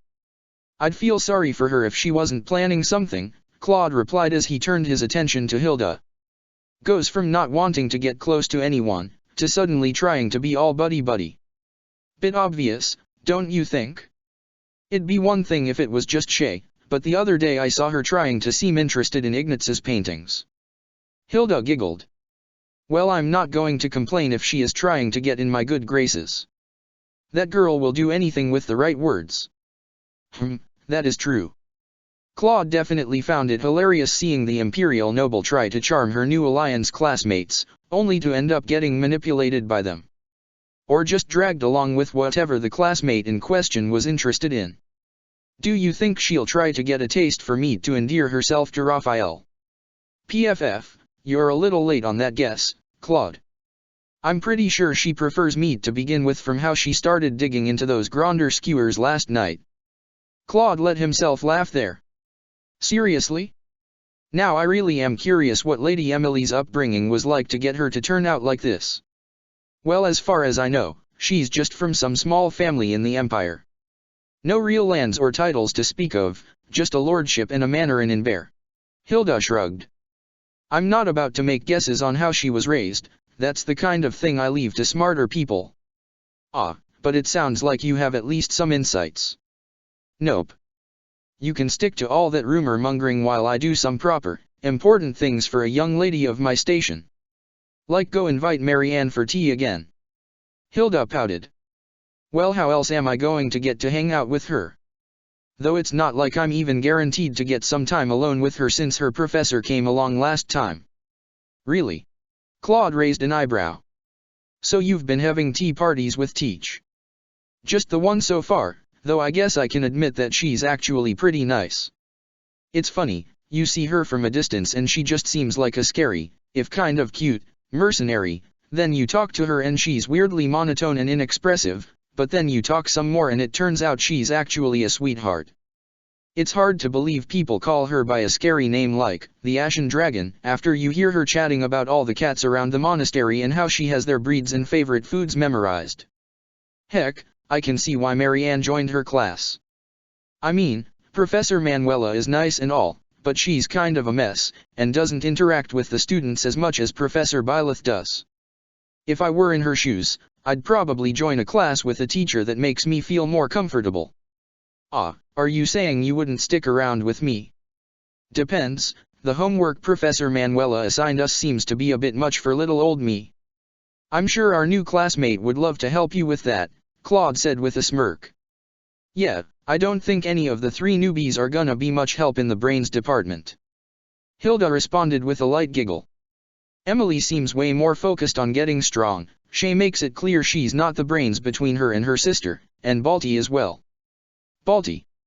Speaking of, how's Holst doing? Have you written to him about Balthus? Yeah, it was probably the fastest I ever got a letter back once I told him. If he wasn't busy guarding Fodlan's throat, he probably would have made his way over here right away, Hilda said, sighing at how her brother could be. He was really tempted to though. Apparently the Amirans haven't made any move all year, though he says that could mean they might be planning something big. They are. Well, that was worrying. Yeah, Holst was surprised too. Though who knows, maybe they'll finally stop attacking. Somehow I doubt that. That was odd. The Western Lords weren't the type to just stop their attacks, not when there was glory to be won. Getting their asses kicked didn't even stop them, since one would just attack right after another lord was forced back. If the attacks halted completely, did something happen in Almira? Claude got the distinctive feeling something big was going to happen, and he didn't like it. Check the description for the links to the author.